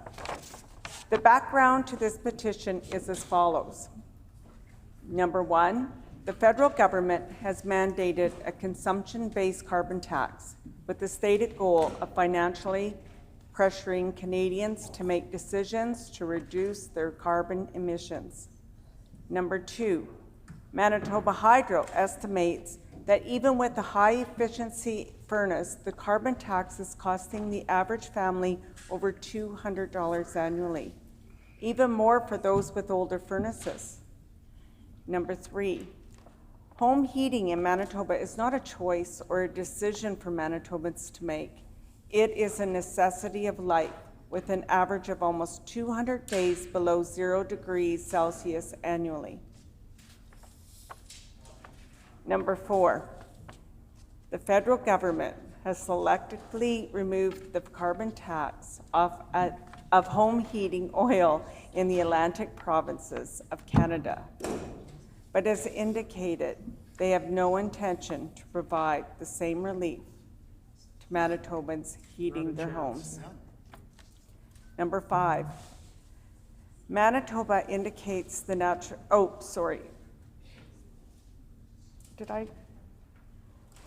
Okay, I'm going to start with number 5 again, sorry. Manitoba Hydro indicates that natural gas heating is one of the most affordable options available to Manitobans, and it can be cost prohibitive for households to replace their heating source. Number 6, premiers across Canada, including in the Atlantic provinces that benefit from this decision, have collectively sent a letter to the federal government calling on it to extend the carbon tax exemption to all forms of home heating, with the exception of Manitoba. Number 7, Manitoba is one of the only provincial jurisdictions to have not agreed with the stance that all Canadian homes heating bills should be exempt from the carbon tax. Number 8, provincial leadership in other jurisdictions have already committed to removing the federal carbon tax from home heating bills. We petition the Legislative Assembly of Manitoba as follows: to urge the provincial government to remove the federal carbon tax on home heating bills for all Manitobans, to provide them with much needed relief. This petition has been signed by Marley Slack, Leslie Hudson, and Morgan Summersall, and many, many other Manitobans. The honourable member for Red River North. Thank you, Honourable Deputy Speaker.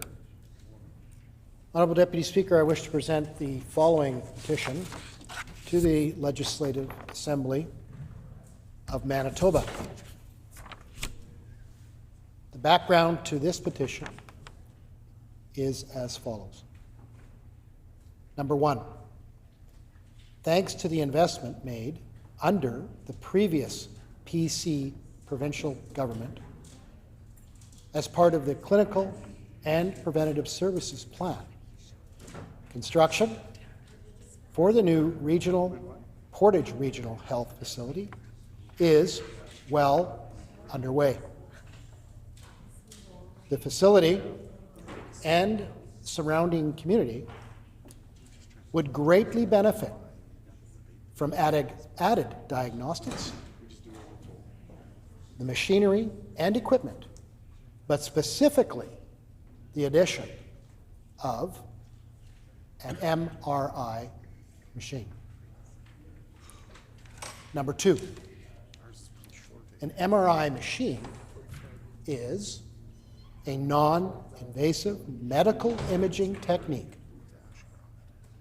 that uses a magnetic field and a computer-generated radio waves to create detailed images of organs and tissues in the human body. It is used for disease detection, diagnosis, and treatment monitoring.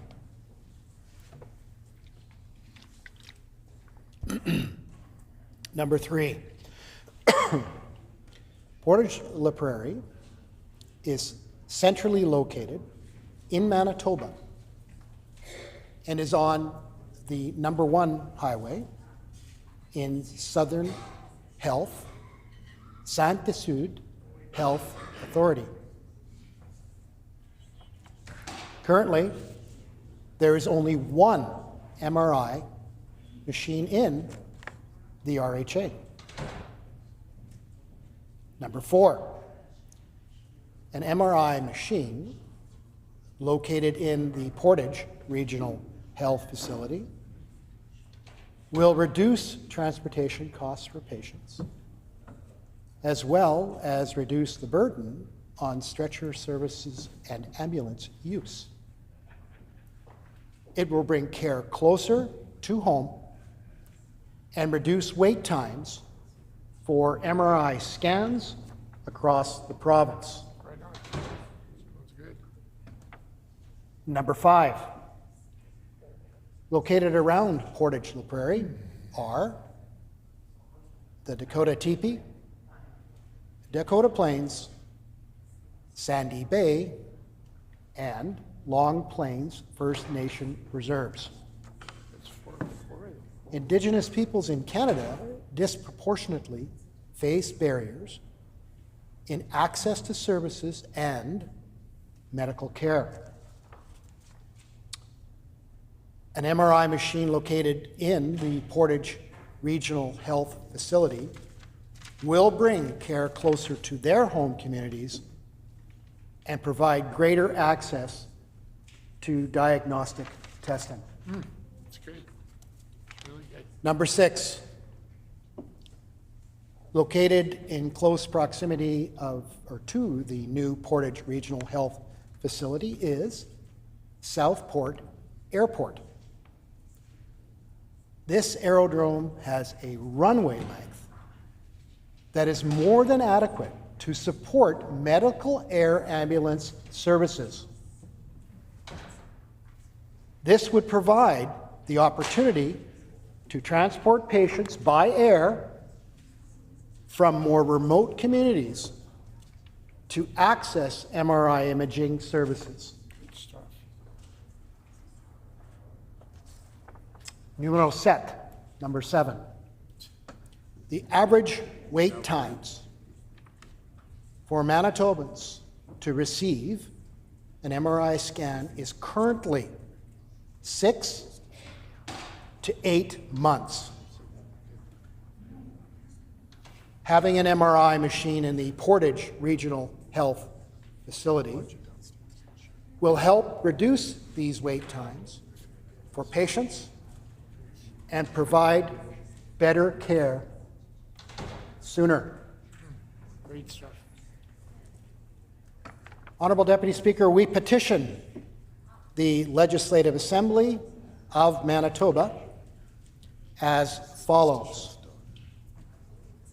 to urge the provincial government to support the investment and placement of an MRI machine in the Portage Regional Health Facility in Portage La Prairie, Manitoba. Good stuff. This petition is signed by Beverly McDonald, Joanne Chudzir, Brenda McConnell, and many Manitobans. Thank you, Honourable Deputy Speaker. The Honourable Member for Swan River. Thank you, Honourable Deputy Speaker. I wish to present the following petition. To the Legislative Assembly of Manitoba. These are the reasons for this petition. Number 1, upgrading Provincial Trunk Highway 45 will accelerate economic development as it will enhance connectivity, facilitate efficient transportation, and promote economic growth in the region.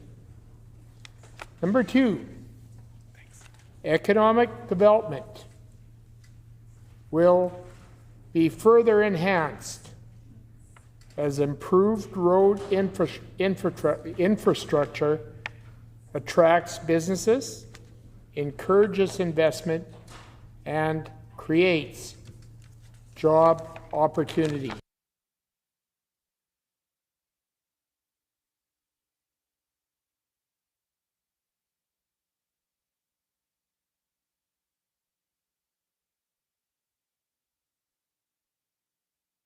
and efficiency as they can handle heavier loads, reducing the number of trips required for goods transportation. Number 4, safer roads further benefit both commuters and commercial vehicles, minimizing accidents and damage. Number 5, upgrading to RTAC standards ensures resilience to challenges caused by climate change, such as thawing and flooding, which negatively impact road conditions. Number 6, efficient transportation networks contribute to Manitoba's economic competitiveness as upgraded roads support interprovincial and international goods movement, benefiting both trade and commerce.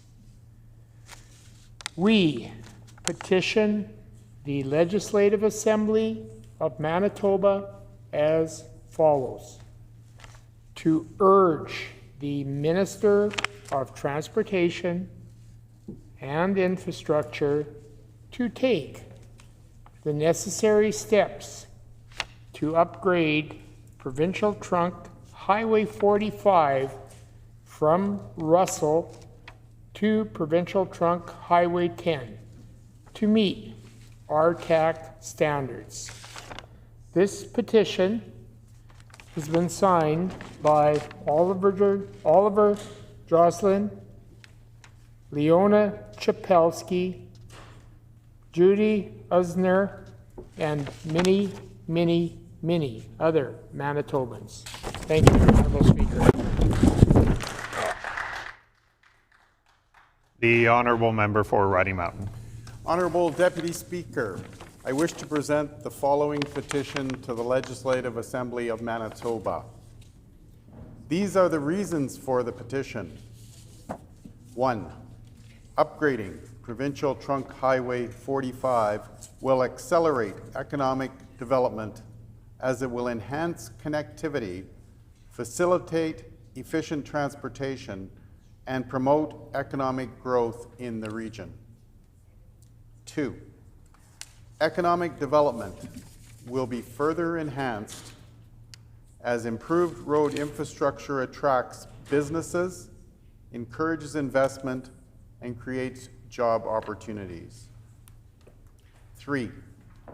Roads meeting the Roads and Transportation Association of Canada, RTAC, standards improve both safety and efficiency as they can handle heavier loads, reducing the number of trips required for goods transportation.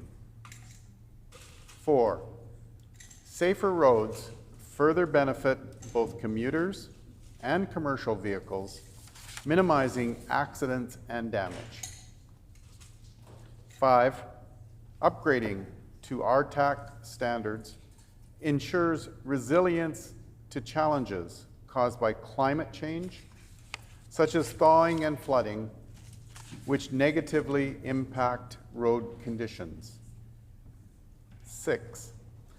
Efficient transportation networks contribute to Manitoba's economic competitiveness as upgraded roads support interprovincial and international goods movement, benefiting both trade and commerce. We petition the Legislative Assembly of Manitoba as follows: to urge the Minister of Transportation and Infrastructure to take the necessary steps to upgrade Provincial Trunk Highway 45 from Russell to Provincial Trunk Highway 10 to meet RTAC standards. This petition has been signed by William Coos, Vincent Berg, Booth Ashcroft, and many, many more Manitobans. Thank you, Honourable Deputy Speaker. Good job. The honourable member for Borderland. Honourable Speaker, I wish to present the following petition to the Legislative Assembly of Manitoba. The background to this petition is as follows. Number one, illegal border crossings into Manitoba have increased 14% in 2024, raising significant public safety and security concerns, particularly in border communities. Number two, changes to the Canada-US Safe Third Country Agreement have driven migrants deeper into hiding to avoid apprehension, making law enforcement efforts more difficult. Number three, Border Patrol officials believe that criminal organizations, including Mexican cartels, are involved in smuggling operations at the border, posing serious security threats to Manitoba. Number four, human smuggling networks are abandoning vulnerable migrants, including families, in isolated and dangerous locations, exposing them to severe risks, especially during Manitoba's harsh winters. Number five, border communities are preparing for a possible surge in illegal border crossings, which could overwhelm local resources and emergency search and rescue services. And number six, despite these challenges, there has been little communication or support from the provincial and federal governments regarding their plans to assist border communities, leaving them under-resourced and unprepared to manage this escalating crisis. We petition the Legislative Assembly of Manitoba as follows. Number one, to urge the provincial government to lobby the federal government to develop and implement a comprehensive plan to assist border communities in managing the rise in illegal border crossings into Manitoba. And number two, to urge the provincial government to work closely with federal and local authorities to ensure adequate resources, including funding and support for emergency services, are available to protect local communities, and that immediate measures be taken to dismantle and destroy all human smuggling networks operating in Manitoba. This petition has been signed by Judy Peters, Mary Reimer, Ann Wolfe, and many, many, many Manitobans. The honourable member for Roblin. Thank you, Honourable Deputy Speaker. I wish to present the following petition. And the background to this petition is as follows. Phoenix School, a kindergarten to grade 5 school located in Headingley, has experienced consistent enrollment growth over the last several years. Enrollment is expected to reach 275 students in the next 2 years. Because the school is now over capacity, the school division has had to install portable classrooms on site as of fall 2024. For several consecutive years, the top capital priority of the St. James Assiniboia School Division has been the renovation and expansion of Phoenix School. In 2022, the Phoenix School expansion and renovation project was approved to proceed to the design phase. The project included, among other amenities, a new gymnasium, 2 new classrooms, a multi-purpose room, and room for 74 childcare spaces. In June 2024, the school division received notice from the provincial government that the project has been deferred. There is no guarantee if or when the project will move forward. There are currently hundreds of children on a wait list for childcare in Headingley.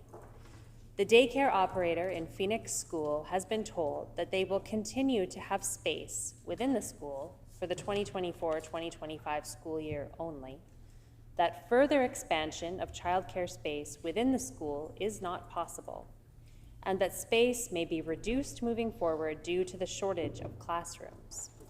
If new space is not constructed as planned, many families may be left without childcare. It is critical that the expansion and renovation of Phoenix School proceed as planned in order to support the needs of students, teachers, and families in the growing community of Headingley. We petition the Legislative Assembly of Manitoba as follows. To urge the provincial government to proceed with the planned renovation and expansion of Phoenix School without further delay. And this petition is signed by Margot Price, Christy Todd, Michelle Ragassa, and many, many other Manitobans. The honourable member for Brandon West. Thank you, Honourable Speaker, and I wish to present the following petition to the Legislative Assembly of Manitoba. The background to this petition is as follows. Number one, Kelly Verway, a beloved young woman from Portage-La Prairie, Manitoba, was tragically killed in a car crash caused by a repeat violent offender with a long criminal history. Number two, despite repeated violations of his bail conditions, the offender was free to roam the streets and to ultimately claim Kelly's life. This tragedy was entirely preventable. Number three, while the criminal code falls under federal jurisdiction, provinces have been given the responsibility for the administration of justice, allowing for meaningful provincial action on bail reform to ensure public safety. Number four, other provinces have taken proactive steps to strengthen bail enforcement.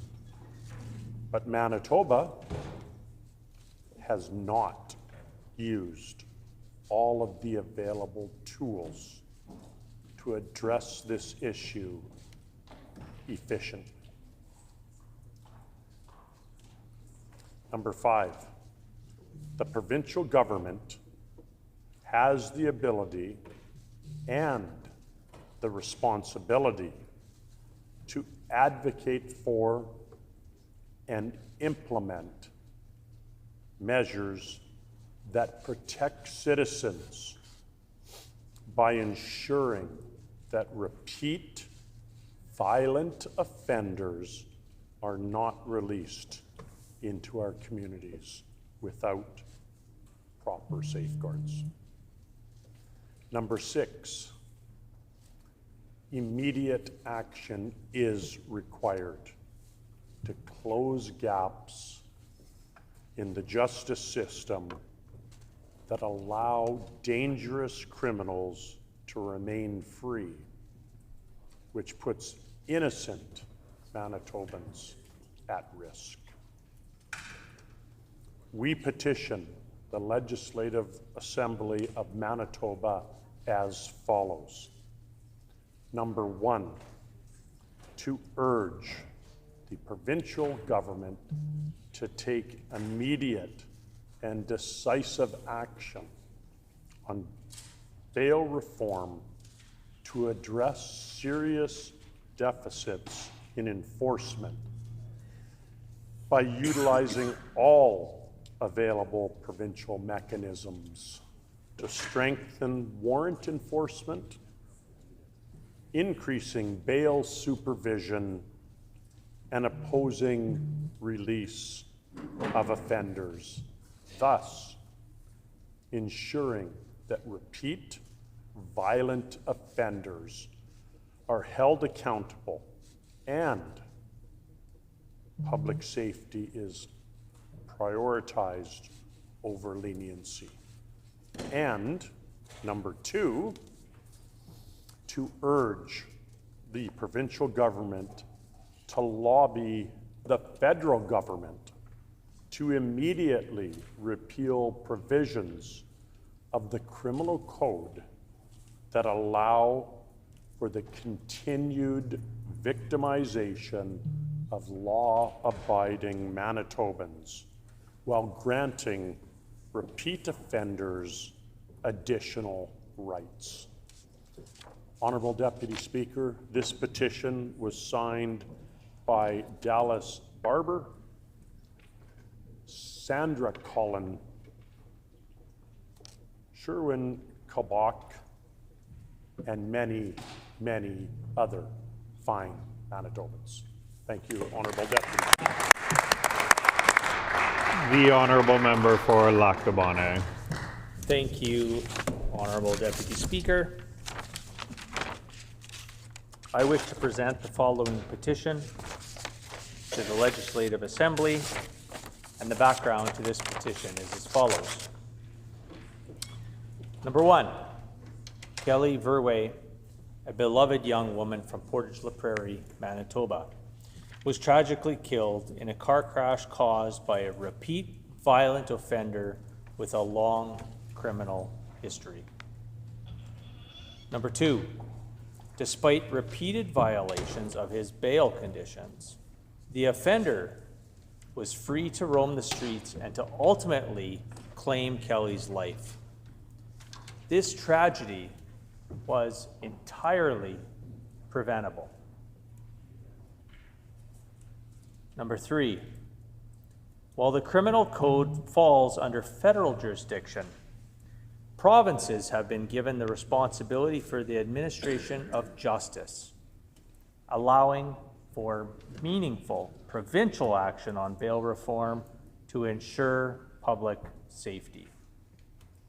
Number four, other provinces have taken proactive steps to strengthen bail enforcement, but Manitoba has not used all of the available tools to address this issue effectively.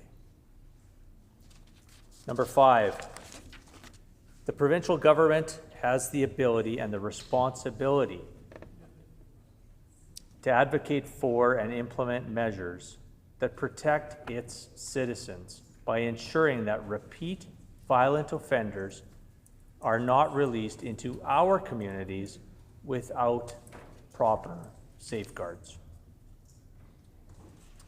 Number six, immediate action is required to close gaps in the justice system that allow dangerous criminals to remain free, which puts innocent Manitobans at risk.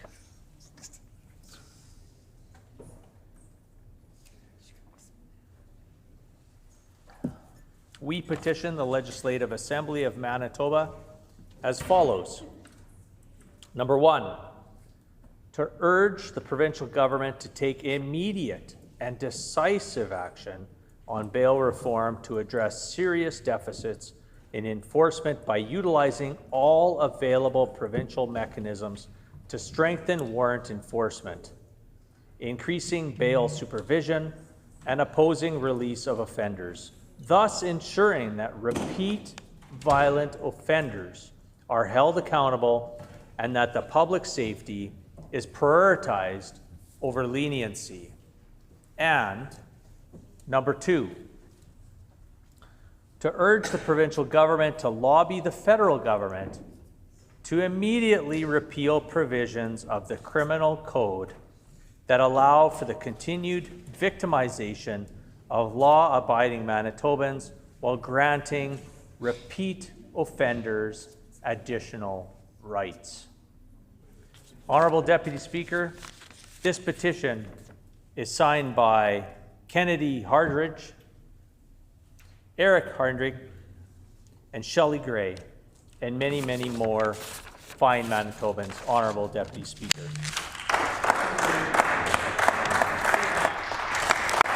The Honourable Member for Turtle Mountain.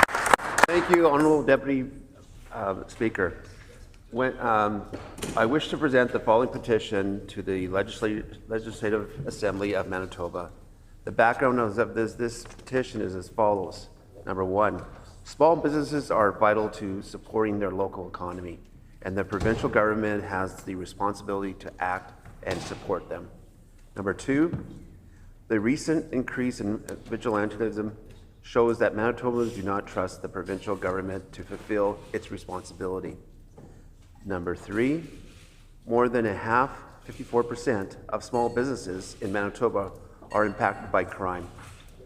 Property damage, theft, littering, and public intoxications are some of the crimes that affect most businesses, according to the Canadian Federation of Independent Businesses.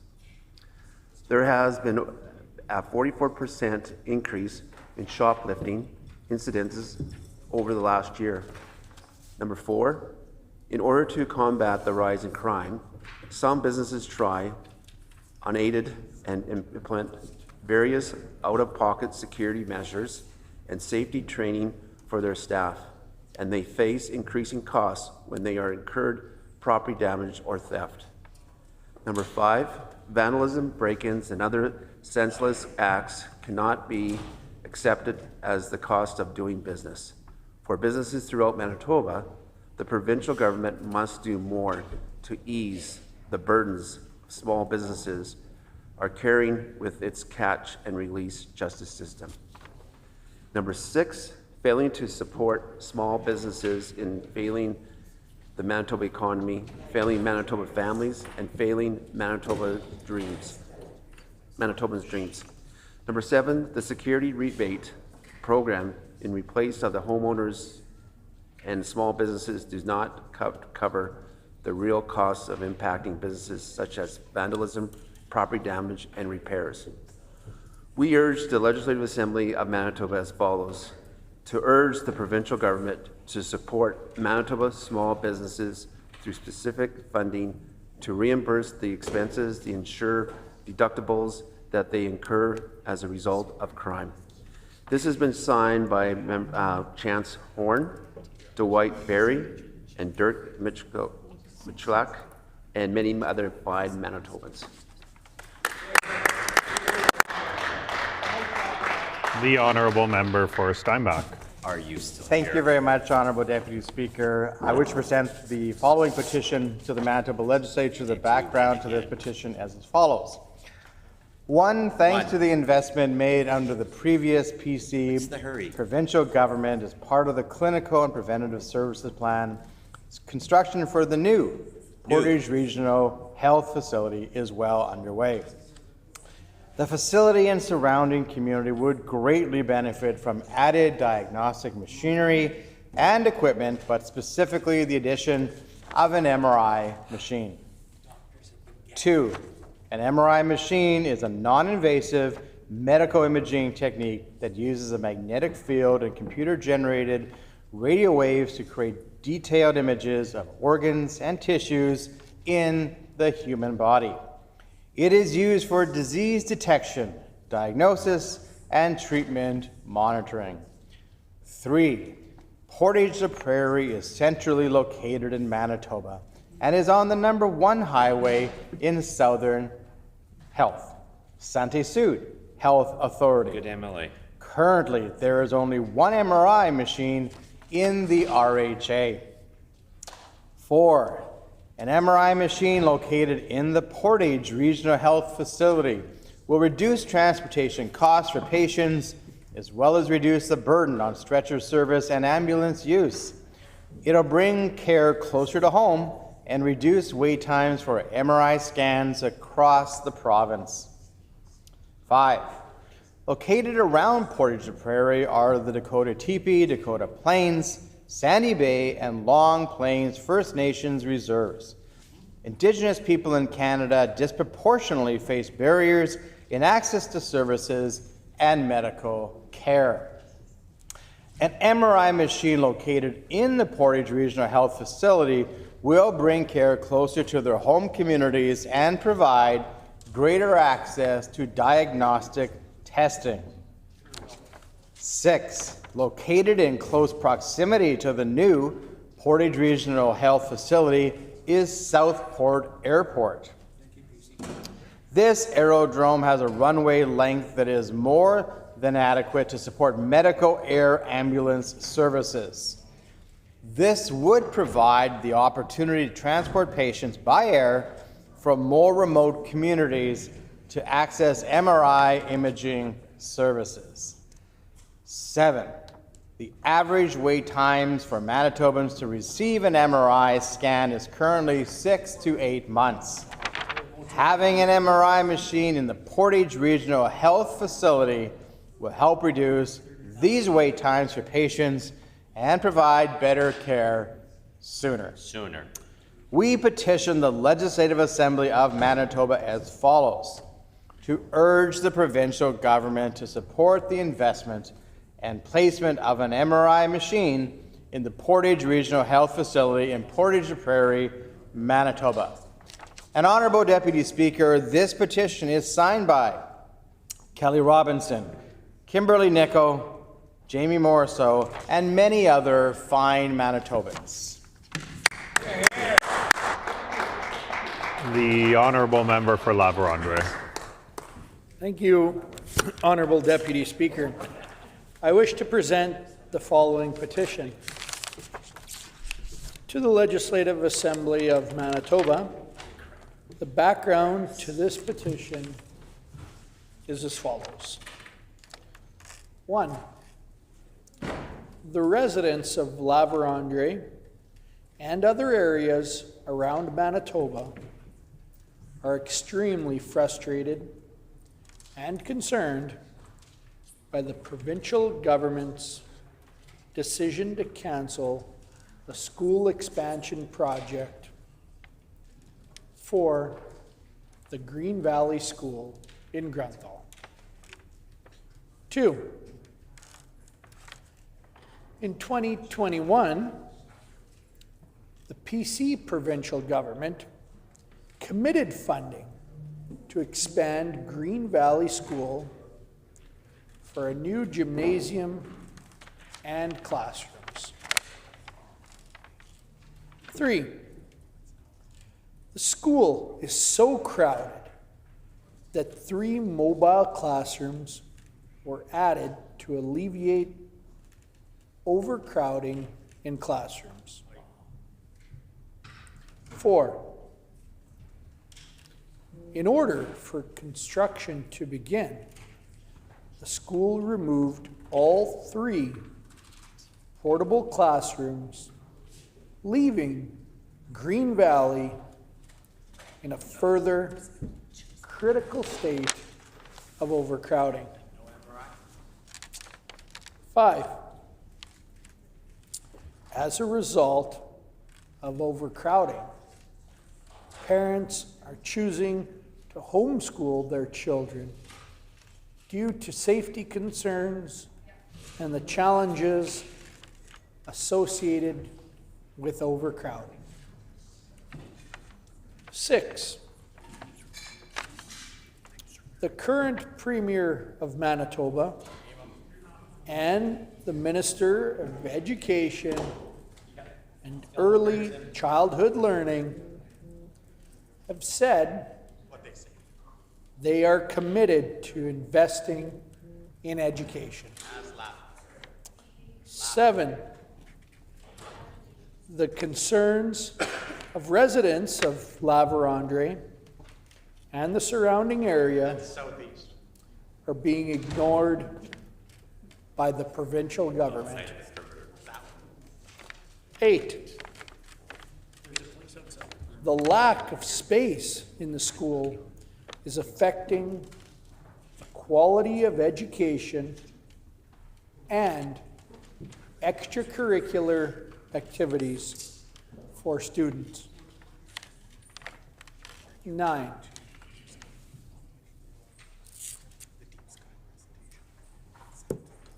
The Minister and Premier have a duty to respond to the educational needs of children and youth identified by rural communities.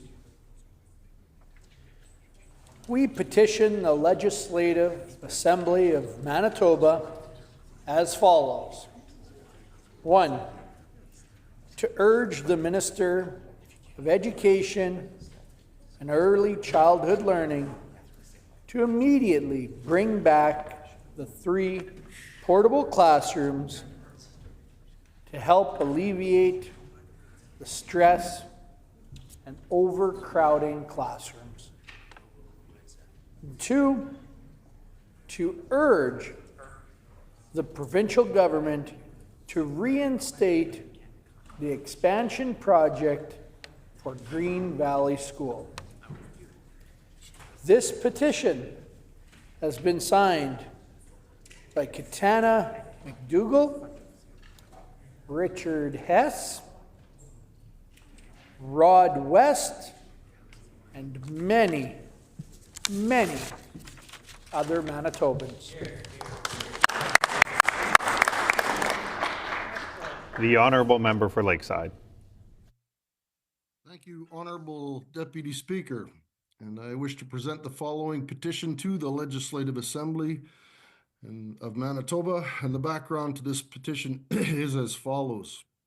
Number 1, Kelly Verway, a beloved young woman from Portage la Prairie, Manitoba, was tragically killed in a car crash caused by a repeat violent offender with a long criminal history. Number 2, despite repeated violations of his bail conditions, the offender was free to roam the streets and ultimately claim Kelly's life. This tragedy was entirely preventable. Number 3, while the criminal code falls under the federal jurisdiction, provinces have been given the responsibility for the administration of justice, allowing for meaningful provincial action on bail reform to ensure public safety. Number 4, other provinces have taken proactive steps to strengthen bail enforcement, but Manitoba has not used all the available tools to address this issue effectively. Number 5, the provincial government has the ability and the responsibility to advocate for and implement measures that protect its citizens by ensuring that repeat violent offenders are not released into our communities without proper safeguards.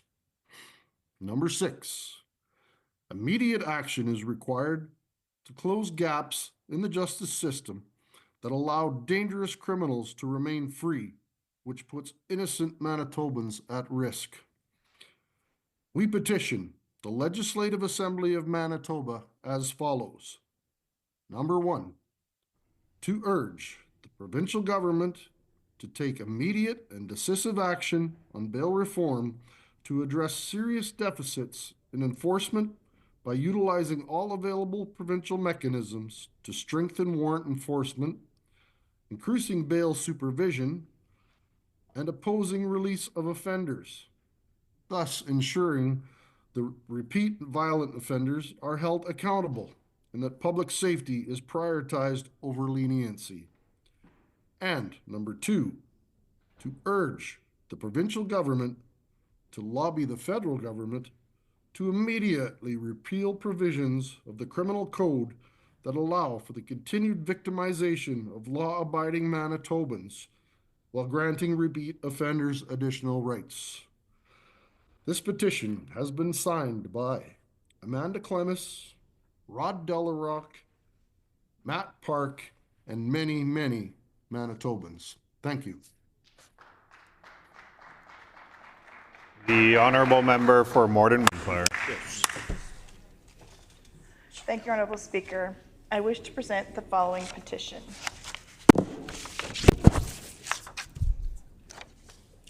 To the Legislative Assembly of Manitoba. The background to this petition is as follows. 1. Between 2011 and 2021, Morden's population grew by an impressive 27%, outpacing the national average by 16%, according to Statistics Canada.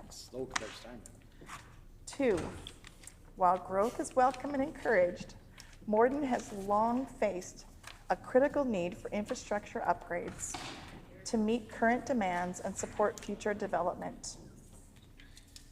Number 3, Morden's wastewater system has operated beyond capacity for years, prompting the province in 2019 to halt property subdivisions due to insufficient wastewater storage.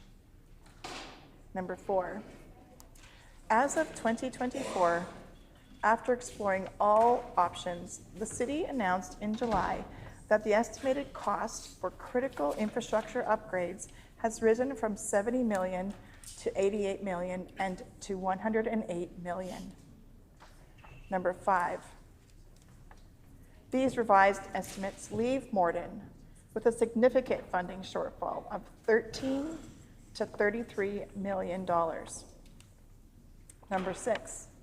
Despite efforts to address the gap, including plans to raise utility fees for residents and businesses, such increases that have been delayed since 2017 due to the lack of an approved capital project, taxation is not enough. 7. The lack of wastewater capacity has severely impacted economic activity and growth in Morden and surrounding communities. Without much needed wastewater infrastructure, investments, growth, and economic development will be hindered in all of southern Manitoba. We petition the Legislative Assembly of Manitoba as follows. 1, to urge the provincial government to take immediate action and recognize the critical need of this wastewater project for economic growth and environmental sustainability by committing to advocating and working with the federal government to close the gap with additional funding for Morden's wastewater treatment system. Number 2, to urge the provincial government to ensure all levels of government and regulatory bodies will expedite necessary funding and approvals necessary to advance the Morden wastewater project with no further delay and ensure no hindrance to growth and economic development for Morden and southern Manitoba. This petition was signed by Karen Dennis-Sierre, John McLean, Tammy Hendricks, and many, many other Manitobans. Good job. See no further petitions, grievances. The honourable member for Steinbach. Thank you, Honourable Deputy Speaker. And I rise on a grievance, which members will know.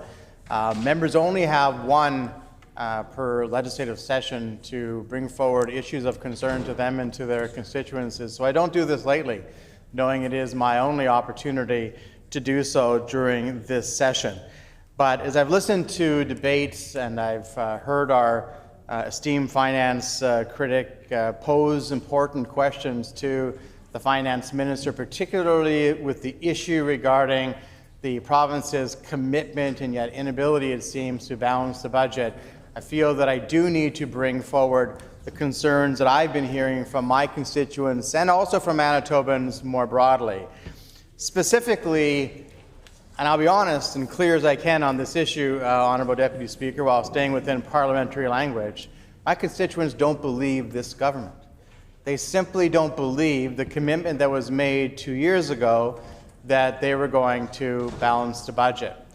They don't believe it for a lot of reasons. I mean, some of it's historical. We used to hear the former Sellinger government say each and every year that they were either going to reduce the deficit or balance the budget. More often they would say they would reduce the deficit, and they missed their targets each and every year.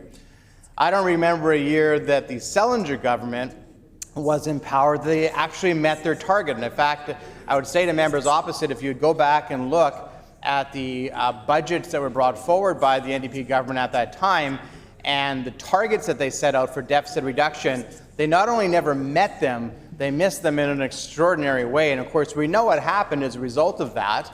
Ultimately, taxes were increased, and then there was the big tax increase. There were lots of tax increases that were bigger from a financial perspective than the PST, but the one that caught the attention of the public, of course, was the PST because it was so visible and so obvious. And then Manitobans drew the connection between the massive deficits that the NDP were running and the fact that they had to pay for those deficits in an immediate sort of way. And so that is why Manitobans are now coming to me and saying, what is going on here? We had a provincial government that was left with a very healthy surplus from the previous government. I'm glad to hear that members opposite are agreeing with that. I hear ministers saying, yes, that's right, we were left with a surplus. I'm glad that they confirmed that. In fact, they actually confirmed it at public accounts when the auditor's report for that particular year was brought forward. They voted in favor of the auditor's report because they knew it to be true. If they would have had any concerns, I'm sure they would have raised it at that point. And so now that all members of the House have confirmed the surplus, the NDP and, of course, this side, and I suspect the Liberals would be in favor of that as well, but I know that they have other issues that are going on too. The issue when it comes to the surplus is specific around there was a good shape.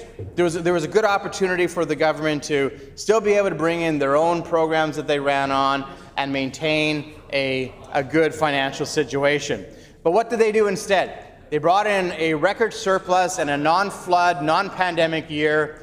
They then said there was going to be a bunch of targets that they were going to try to meet when it came to the deficit. And surprise, surprise, they've missed every target. Every one. They haven't met a single target. Now, I've heard the Minister of Environment chirping over there. That's a person who knows about missing targets. He absolutely knows about missing targets, environmental targets, every other kind of target. But in this particular case, when it comes to environmental targets, I know he's still going now. He's riled up now because he knows when there's nothing that hurts more than the truth. And for the Minister of Environment, this is the truth, so this one stings more deeply than anything else.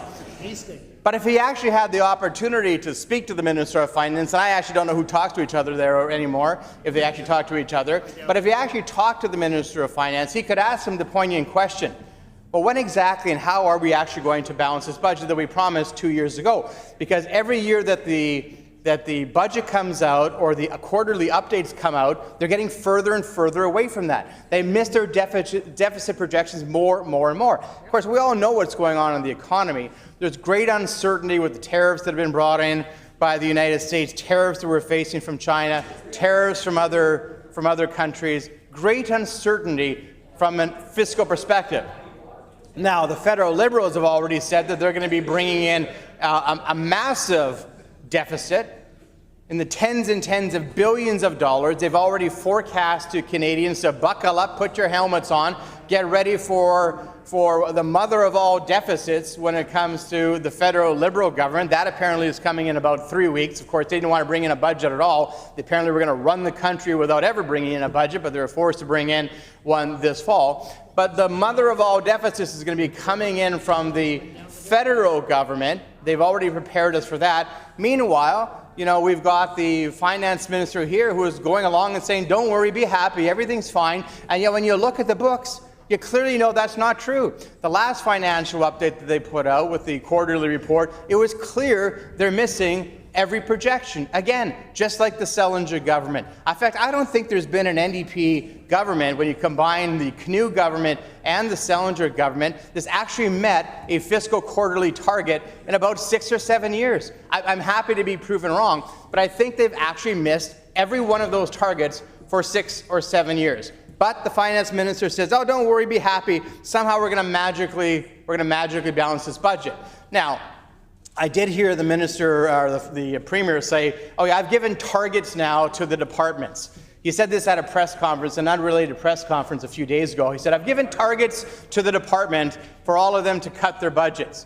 Now, that'll be interesting to see which ministers are actually going to come forward and try to meet those targets and what that actually looks like. We certainly are hearing things in the community is Child and Family Services and other regional agencies are coming in and saying, hey, we've been told to cut this, we've been told to cut that. So we're going to find out exactly what those cuts are. But I think it's incumbent upon the government to be clear with Manitobans and with Canadians, really, because at a time when we have this great uncertainty, it's incumbent upon all governments across our country to be transparent about what the financial situation truly is.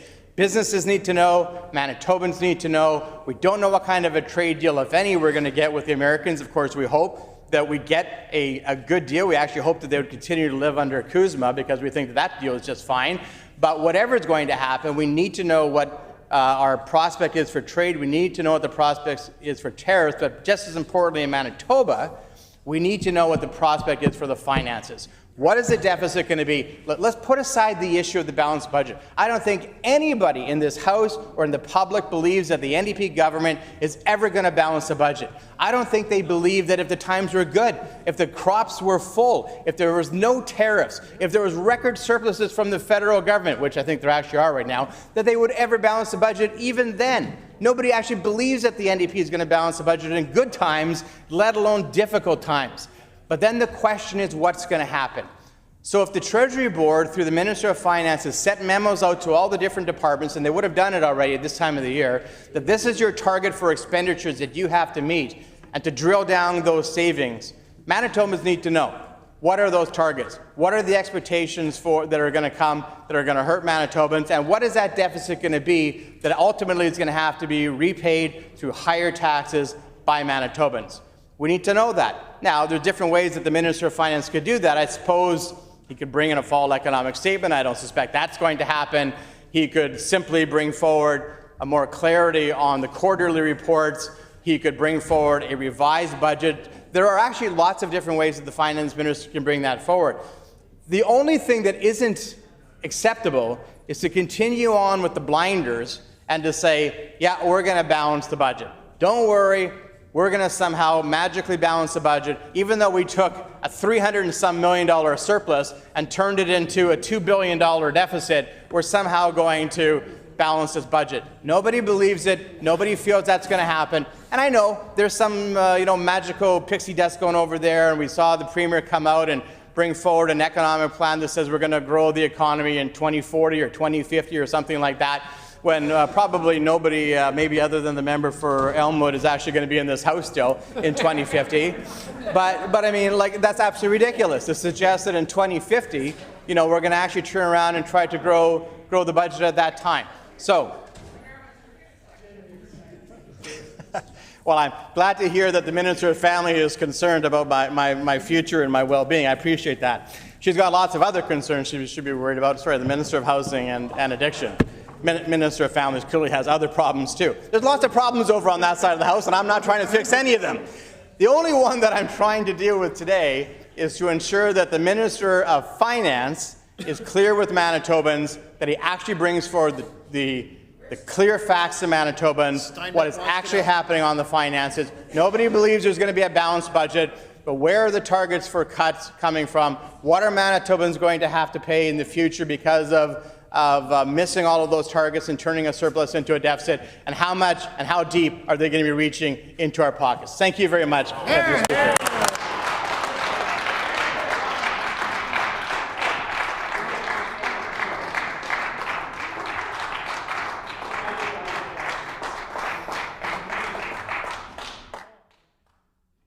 The honourable member for La Vérendrye. Thank you, Honourable Speaker. I rise today on a grievance. It's one with deep concern on behalf of Manitoba farm families. As my colleague, the member for Steinbach, had mentioned and pointed out, that we don't rise on a grievance just because of anything, as we only have one per session. But watching the action or inaction of this government and the Ag Minister over the past several months, now going on 2 years, it's something that I felt needed to be brought forward. Our producers who grow the food that sustains us and drives one of Manitoba's most important economic engines are facing escalating pressure from tariffs imposed by the United States and China. These two countries are Manitoba's top destinations for agricultural products, and when trade barriers go up, no province feels it harder than ours. Sadly, this NDP government, and especially the Minister of Agriculture, has failed to take any meaningful action. Instead, they have attempted to pass off existing programs as tariff supports, while doing nothing new to address the specific crisis at hand. This government owes producers honesty and real solutions, not smoke and mirrors. The minister has repeatedly pointed to long-standing business risk management programs administered by Manitoba Agriculture Services Corporation, programs like crop insurance, wildlife damage compensation, the Agra Invest, and other programs. But let's be clear, crop insurance is not tariff support. Wildlife predation and damage insurance is not tariff support. Agra Invest is not tariff support. These are long-standing programs, cost shared with Ottawa, designed to help producers manage normal production risks, not global trade wars. To suggest otherwise is not only misleading, it is an insult to the intelligence of Manitoba farm families. Is this government really trying to snow producers into believing nothing needs to be done because the status quo is good enough? Does the Minister of Agriculture truly believe crop insurance, a program based on actuarial science and weather risks, suddenly qualifies as a tariff relief program? I suspect the minister knows better. In fact, I believe the minister understands full well what the challenges are. He's a farmer himself, as am I. We both come from multi-generational farm families. We know what it means to face risk, to manage uncertainty, and in those tough years, to depend on governments for fair and honest support. That's why it's so frustrating to watch this minister forced to repeat these ridiculous talking points that even he knows are misleading because they are not true supports for the tariffs. In question period, he has admitted these programs are set by federal provincial agreements with allocations determined by MASC and their actuaries, not by his government. That tells me he knows the limits of these tools, but instead of being trusted with the resources and freedom to stand up with farmers and to stand up for farmers, he's being held back. When the questions get difficult in this chamber, the Premier himself jumps up to rescue him. We have seen this time and time again, not just with agriculture, but with so many of his ministers. Does the Premier not trust his own cabinet to answer the questions? I can certainly understand why he wouldn't. There isn't a ton of real-world experience over there, which makes the sidelining of the Minister of Agriculture so disappointing. Here's a minister who actually has some real experience in their portfolio. Here's a minister who's not a professional activist like many of the others over there. He's an actual farmer. Yet the Premier doesn't trust him to speak for farmers. Or is he afraid, if given the chance, these ministers might finally speak honestly, and in doing so bring down the carefully curated house of cards that this government is built of? Either way, Manitobans can see it plainly. When the tough questions come, the Premier grabs the wheel. The ministers sit silently, avert their eyes, and Manitobans are left with the cheesy, disingenuous pep talk rather than real answers. This government's inaction is especially troubling given the scale of this specific problem.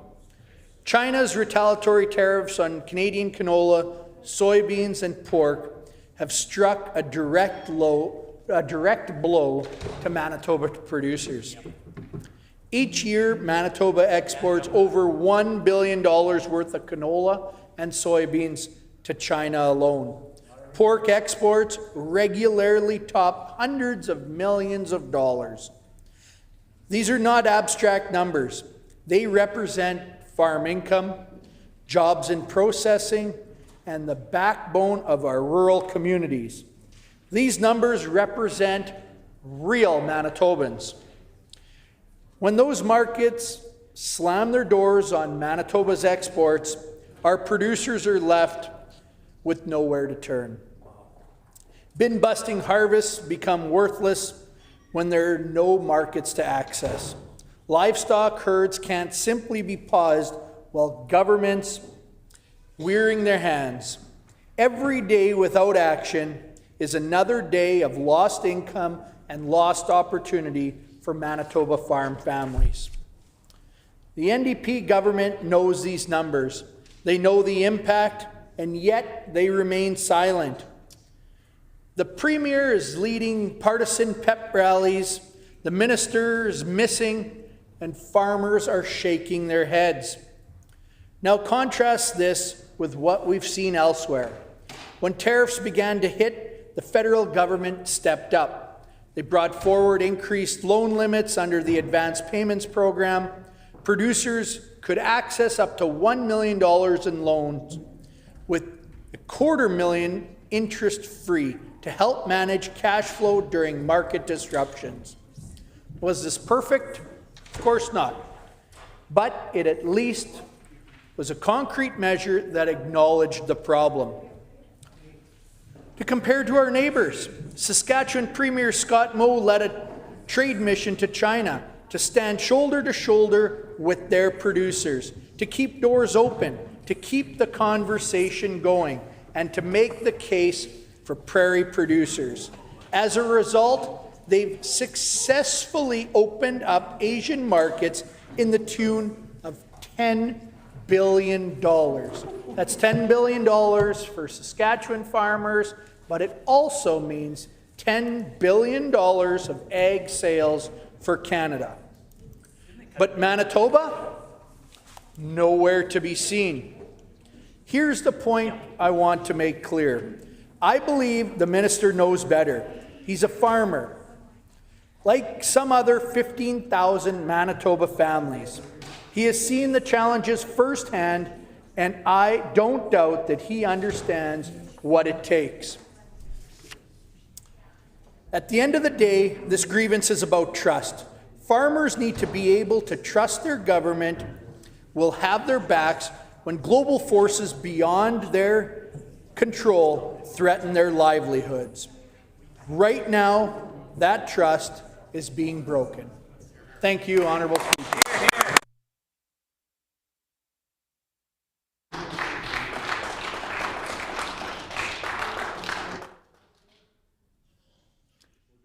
Orders of the day, government business. The Honourable Minister of Education and Early Childhood Learning. Thank you, Honourable Speaker. Could you please canvass the House to see if there is leave for the following limited debate provisions to apply tomorrow, October 16th, 2025, for the consideration of condolence motions for Harold Dreger, Harry Schellenberg, and Gerard Lecuyer.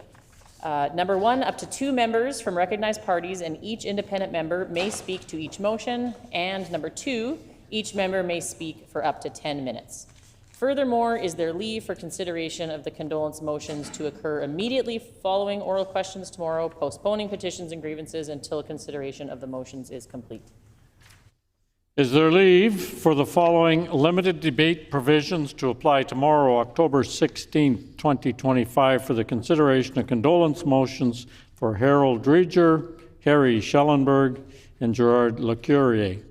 Up to 2 members from recognized parties and each independent member may speak to each motion, and each member may speak for up to 10 minutes. Furthermore, is there leave for consideration of the condolence motions to occur immediately following oral questions tomorrow, postponing petitions and grievances until consideration of the motions is complete. Is there leave?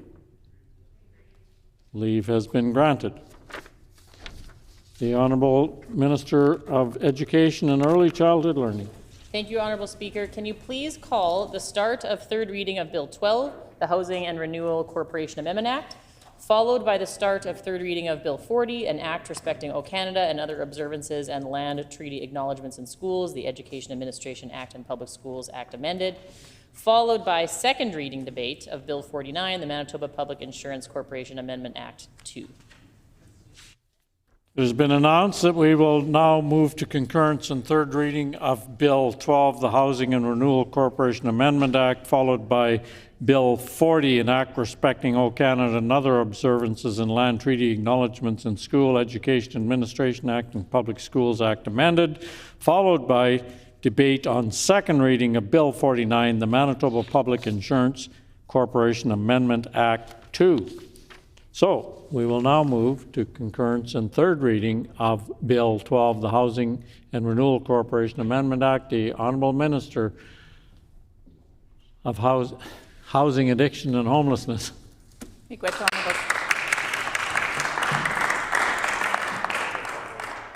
Honourable Speaker. I move, second by the Minister of Education and Early Childhood Learning, that Bill number 12, the Housing Renewal Corporation Amendment Act, reported from the Standing Committee on Justice, be concurred in and now be read for the third time and passed.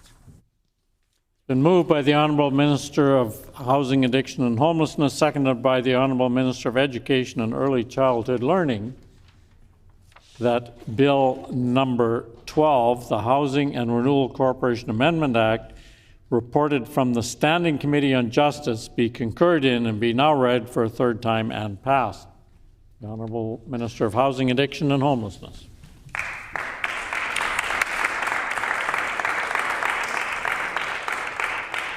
Miigwech, Honourable Speaker. I'm so proud that our government has taken action to help protect the investments of all Manitobans in the supply of social and affordable housing through the introduction of Bill 12, an amendment to the Housing Renewal Corporation Amendment Act.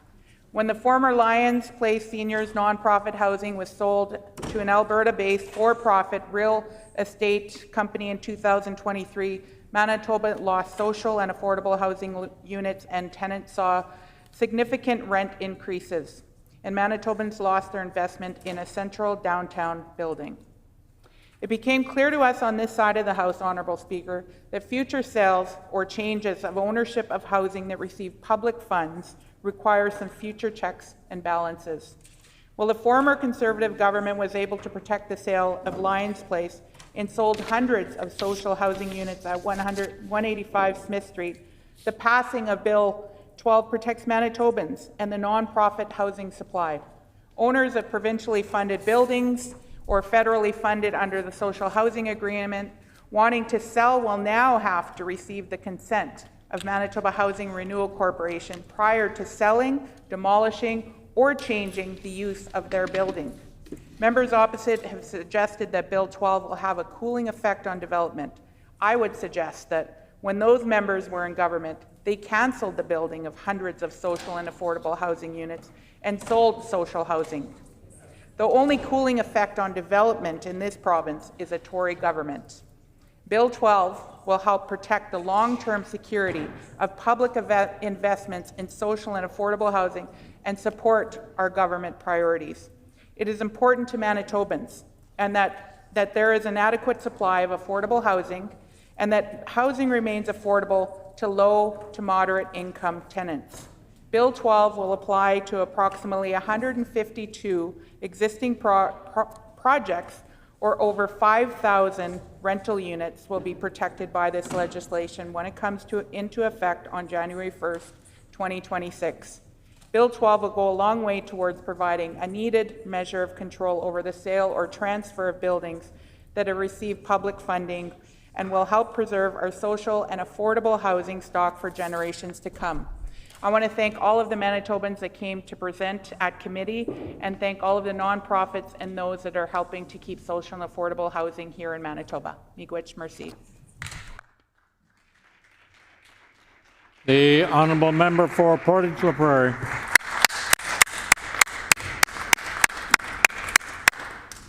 Honourable Speaker, thank you for this opportunity. As the critic for housing, homelessness and addictions, I thought it was important that I get up and put a few words on the record about this that might not have come through committee. There's a few things with this bill, and I think we need all Manitobans, all those that are watching today, to be aware of some of these things. So some of the things is this bill will discourage investment in social housing. This bill will make the affordable housing crisis even worse by discouraging developers from investing in housing.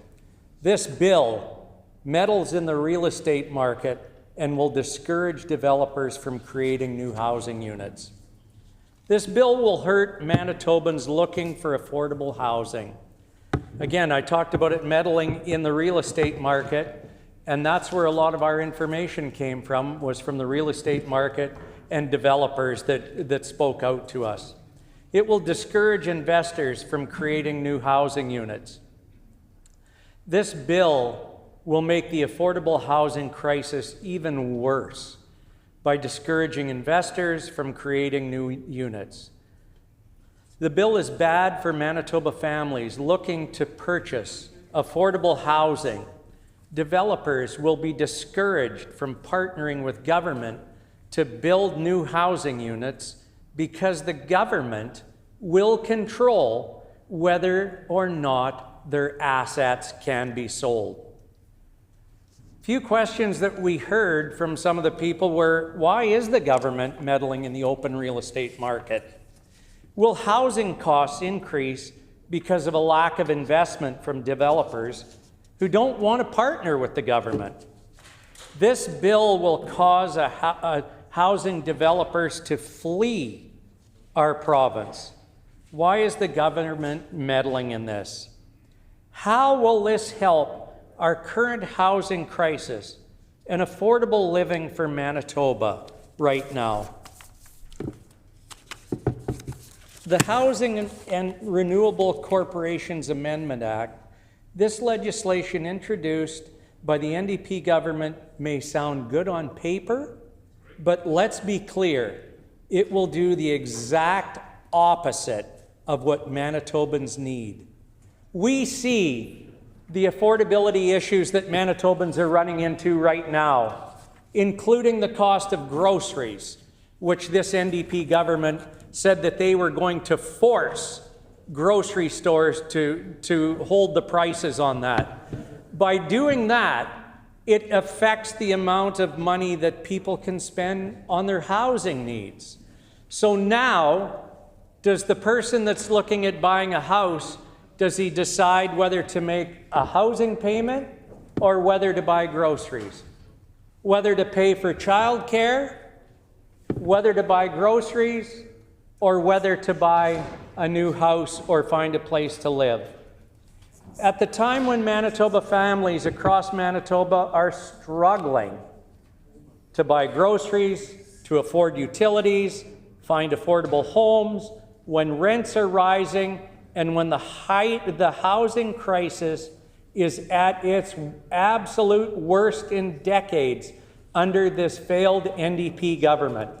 This bill will make matters even worse, if that's even possible. Instead of encouraging investment in affordable housing, it discourages developers from building. Instead of creating more options for families, it will scare away the very partners we need. Instead of solutions, once again, this government has put up red tape and barriers to make it nearly impossible. Bill 12 is bad for Manitoba. It's bad for investment, it's bad for families, and it's bad for the future in our housing province. We talked about at committee about developers that had come forward. In fact, there was a committee of them that came forward to speak to us. And again, they want to do business in this province, but again, this government is handcuffing them from doing business. So now they are looking elsewhere to find places to do business where it is much easier to do business. Honorable Speaker, Manitobans know the reality. Families in Winnipeg, Brandon, Thompson, Portage La Prairie, Steinbach, and every community in between are struggling to find a home. It's some of the most calls that I get in my office are regarding the issues around housing. Where will we find affordable housing? How can we find affordable housing? But this government continued to discourage developers from doing that, because if the developer does happen to want to sell his unit, he has to get the government's approval on that. Young couples trying to buy their first house are priced out of the market. Seniors on fixed incomes are worried about rising rents. Low-income Manitobans waiting for social housing see this list get longer and longer and longer every day. After spending so much time at Oak Tree Towers in Portage La Prairie, where there was a number of issues that, again, the government accused me of exaggerating, but obviously there was a problem in there because they were able to get rid of the problem. And I want to thank the people of Oak Tree Towers for their advocacy to make sure that their issues do not go unnoticed. What Manitobans need right now is more investment. We need more building. We need more partnerships that deliver new units. We need developers who are willing to work with government, with nonprofits, and with communities to add to our housing supply. But Bill 12 sends the opposite message. If you build in Manitoba, if you invest in Manitoba, if you create new housing units in Manitoba, you may not have the opportunity or the freedom to manage your own assets. Can you believe that? The people that build the buildings do not have the freedom to manage their own assets. You will have to go cap in hand to the government for permission to sell, to divest, or to move your assets. So what happens if that developer passes on? What happens if that developer wants to sell his business? What happens if something tragically happens to that developer? So then the estate has to go to the government, cap in hand. Are we allowed to sell this property? Well, no, they're not, because the government is in control of that.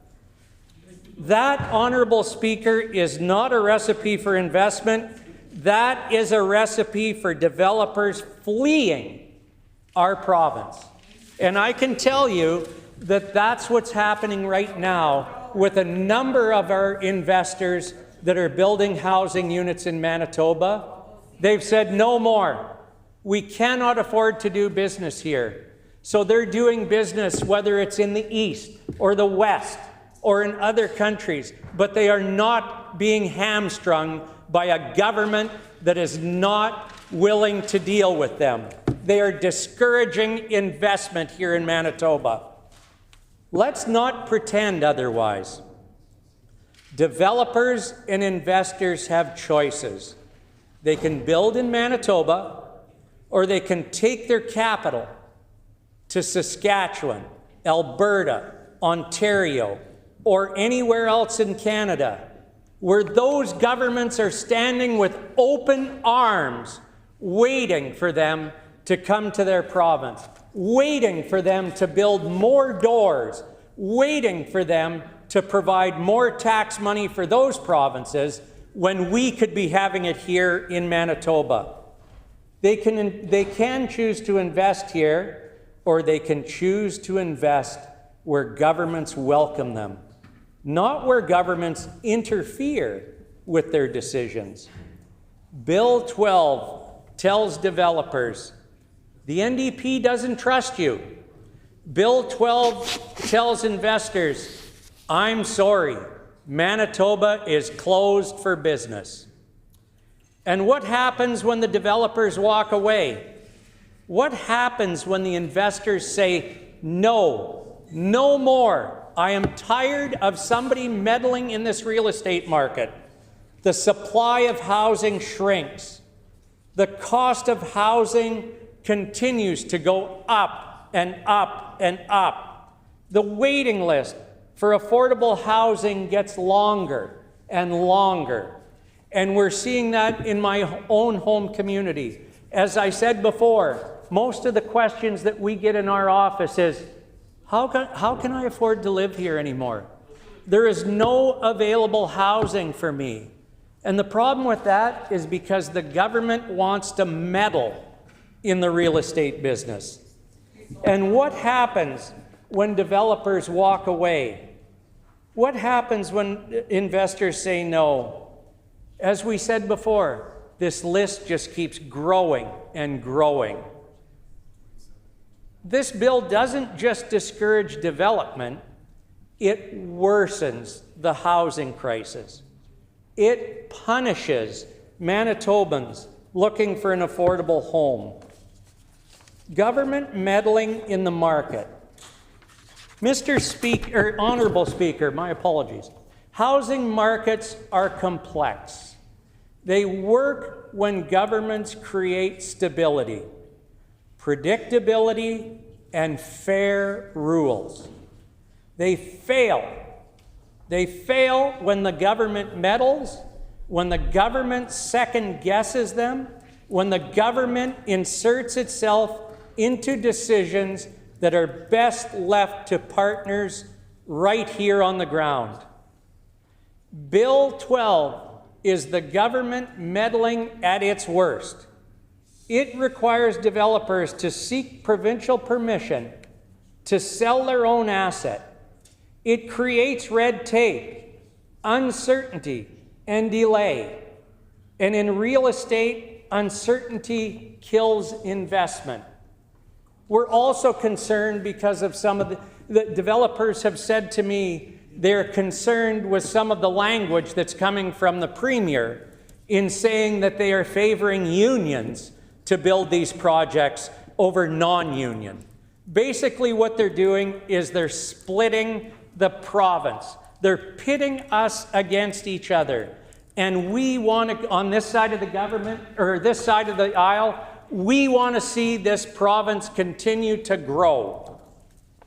Why would any developer risk partnering with government if the government ultimately controls where their assets can ever be sold? Why would any builder take on a risk when the government has the final say on what they can and cannot do with the property? Where is it? Why is the government meddling in their real estate business? Honorable Speaker, this is not a partnership. This is control, and it will backfire. It will impact families. Let us never forget who pays the price. It's not the developers. It's not the investors. It's those people, our seniors, our families, our single people of Manitoba that will suffer under this NDP's decision to take this on.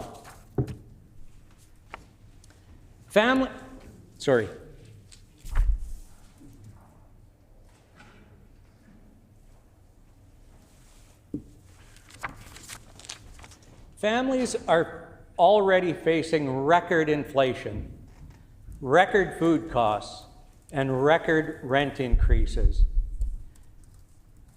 We will see fewer housing units built because of this bill. Families waiting for social housing will have to wait longer. Families saving for their first home will be pushed further and further away. These families, if they see an opportunity to move to another province that is far more hospitable to them, far more easier for them to buy a house, far more better and easier for them to get into social assisted living, why would they not do that? Why do we have to take this kind of a position? Why are we ruining investment in Manitoba? The Progressive Conservative Caucus is united in our opposition to this legislation. We oppose it because it meddles unnecessarily in the real estate market. We oppose it because it will discourage investment in social housing, and we oppose it because it will make Manitoba's housing affordability crisis even worse than it is today. Honourable Speaker, Manitoba families deserve better. They deserve a government that makes it easier to build, not harder. They deserve a government that attracts investment, not one that drives it away. They deserve a government that puts people first, not one that uses legislation to score political points. Honourable Speaker, I understand from the other side the bench is ridiculing me on this, but Honourable Speaker, it's tough to hear the truth, and I know that's going to bother the other side of the bench. Honourable Speaker, Bill 12 is the wrong bill at the wrong time. It will discourage investment. It will scare developers. What Manitoba needs is more homes, more investment, more partnership, and more opportunities for families. What Bill 12 delivers is the exact opposite. Fewer homes, less investment, fewer partnerships, and fewer opportunities. This is the wrong message we need to share with Manitobans. Because Manitobans deserve better than interference, they deserve better than red tape, they deserve better than higher housing costs, they deserve solutions. And Bill 12 is not a solution, it's a problem. But I also want to talk about some of the amendments that we tried to introduce while in committee. And again, is 15% of an investment by the, that the province puts in, is that really worthwhile for the investors to put their money behind? I say no, and I think we all agree on that. We say no to that. If this government really wants investment in Manitoba, then let's make this a true partnership, like we proposed in the amendments in the House. And that was to create a 50% partnership. We also need to limit the amount of time before an investor can either move on that property. Again, one of the reasons behind that is we need to make sure that if somebody passes away, if a business is sold, if there's a bankruptcy involved, then what happens to that? Their hands are tied behind their backs, and they can't do that. So again, it makes those real estate developers that are looking to continue to do business in Manitoba, it gives them a reason to leave. And that reason to leave is because of other opportunities with much friendlier provinces like we talked about. So again, that's the opportunities that we need to be sure of. Honourable Speaker, if I can just take a moment here as well too. Some of the questions, again, that we asked there, and again, I'll ask them again, well, it's my last time to speak on this, is why is this government openly meddling in the real estate market? Is the next move for them to be completely entrenched in the real estate business? Will housing costs increase because of a lack of investment from developers who don't want to partner with this government? That was a question, again, that was never answered. This bill will cause housing developers to flee the province. Do we really, really need more unemployment and more people to leave our province? How bad is it when the real estate developers have said to me, please take this information for us, please do what you can as this PC team to try and get the NDP government to see the light that this is not going to be good for development. But they said, please, please don't use our names because we are so afraid of retribution. What does that say for this country? When some of our biggest developers, some of the people that are providing so much money to this province, and that's what happens. Shut them out if you don't want to hear. Our PC party opposes this legislation as it meddles unnecessarily in the real estate market and will discourage investment in social housing in the midst of an affordable crisis. I realize that we are in third reading on this, but Manitoba, you deserve answers, and answers we could not get. I apologize for not being able to give my constituency or the real estate developers any answers out there. We did what we could, but again, this NDP government has decided they should be in the real estate business. So again, that's unfortunate because we are going to see skyrocketing in prices. We are going to see people without housing. We are going to see things like encampments continue to grow because there is no place, nowhere for these people to live. So in saying that, Honourable Speaker, I would like to thank you for this time and thank you for this space. Thank you.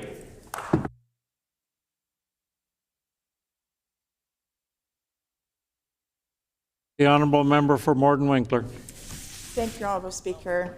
I'm honoured to be able to rise today to speak on Bill 12.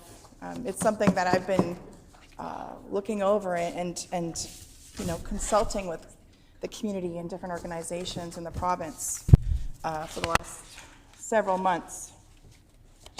And I heard a lot of really great information from constituents, from those investing in our housing developments in our communities. And I'm really concerned because many of those that are investing in our affordable housing have told me that they won't be doing it anymore. And that's a concern because we need housing in our communities, in our province. There's a housing shortage across the whole province, across the whole country, and we're going backwards. I agree we need to protect the affordable housing that we have. We need to protect that. But to stop development, like others from development, that's just a big mistake. I talked to one organization that has rent geared to income spaces among their market rent apartments. And it works really good. It's a great model. There was a percentage that was invested by the provincial government to cover those units. And it's been a great, great experience for all the tenants in that building. And now if they were to do that again, and the government gives them 15% or 20%,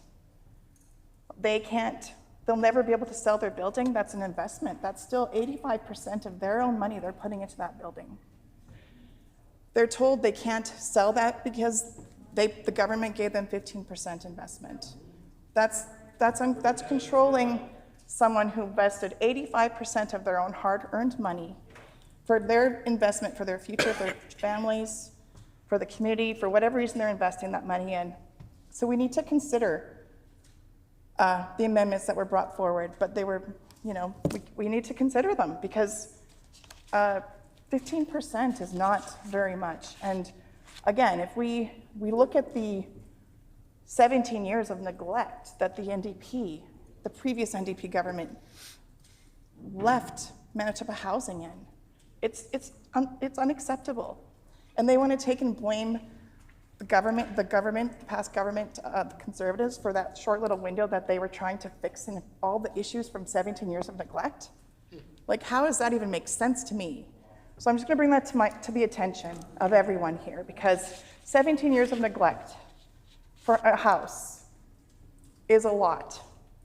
And I know for a fact that nonprofit organizations were reached out and said, we want to help the situation with Manitoba Housing. We want to help people get into those homes that have been neglected for 17 years.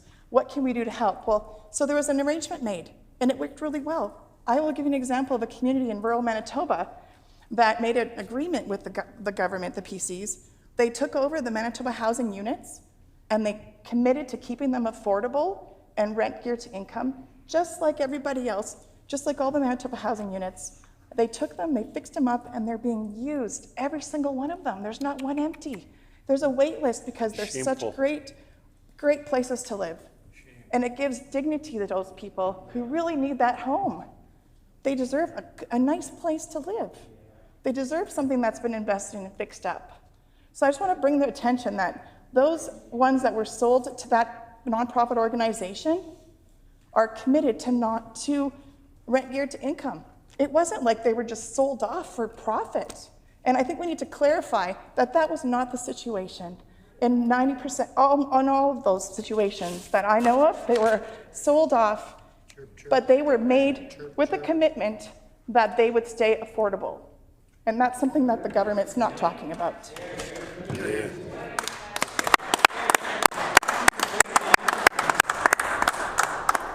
Whatever the situation is, we need to make sure that we give those homes as much as we can.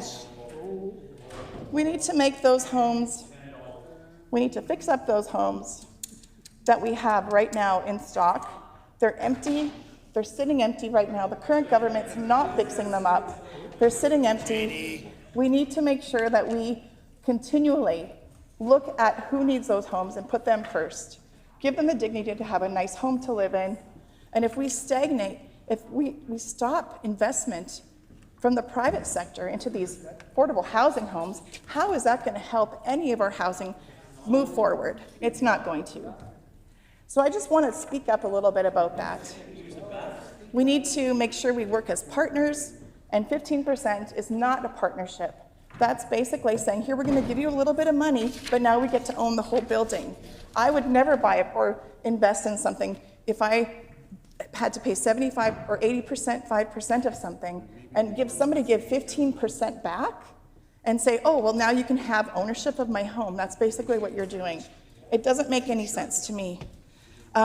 If I invested in a property and I got a 15% given to me from the government to put affordable housing in there, I'm going to, let's say something happens, I pass away, my building goes to the NDP government. That just doesn't make any sense. They have control over that. Meanwhile, my hard-earned life investments for my future of my family would be totally gone. So we need to really consider what this is actually doing. We need to, like I said again, we need to protect investments that are made. I agree with that. But 15% is not the right number. If we want to protect, let's talk about amendments. Let's talk about how we can make this Order, a better please. situation. The hour being 5 o'clock, when this matter is again before the House, the honourable member will have 23 minutes remaining. The hour being 5 o'clock, this House is adjourned and stands adjourned until 10 a.m. tomorrow morning.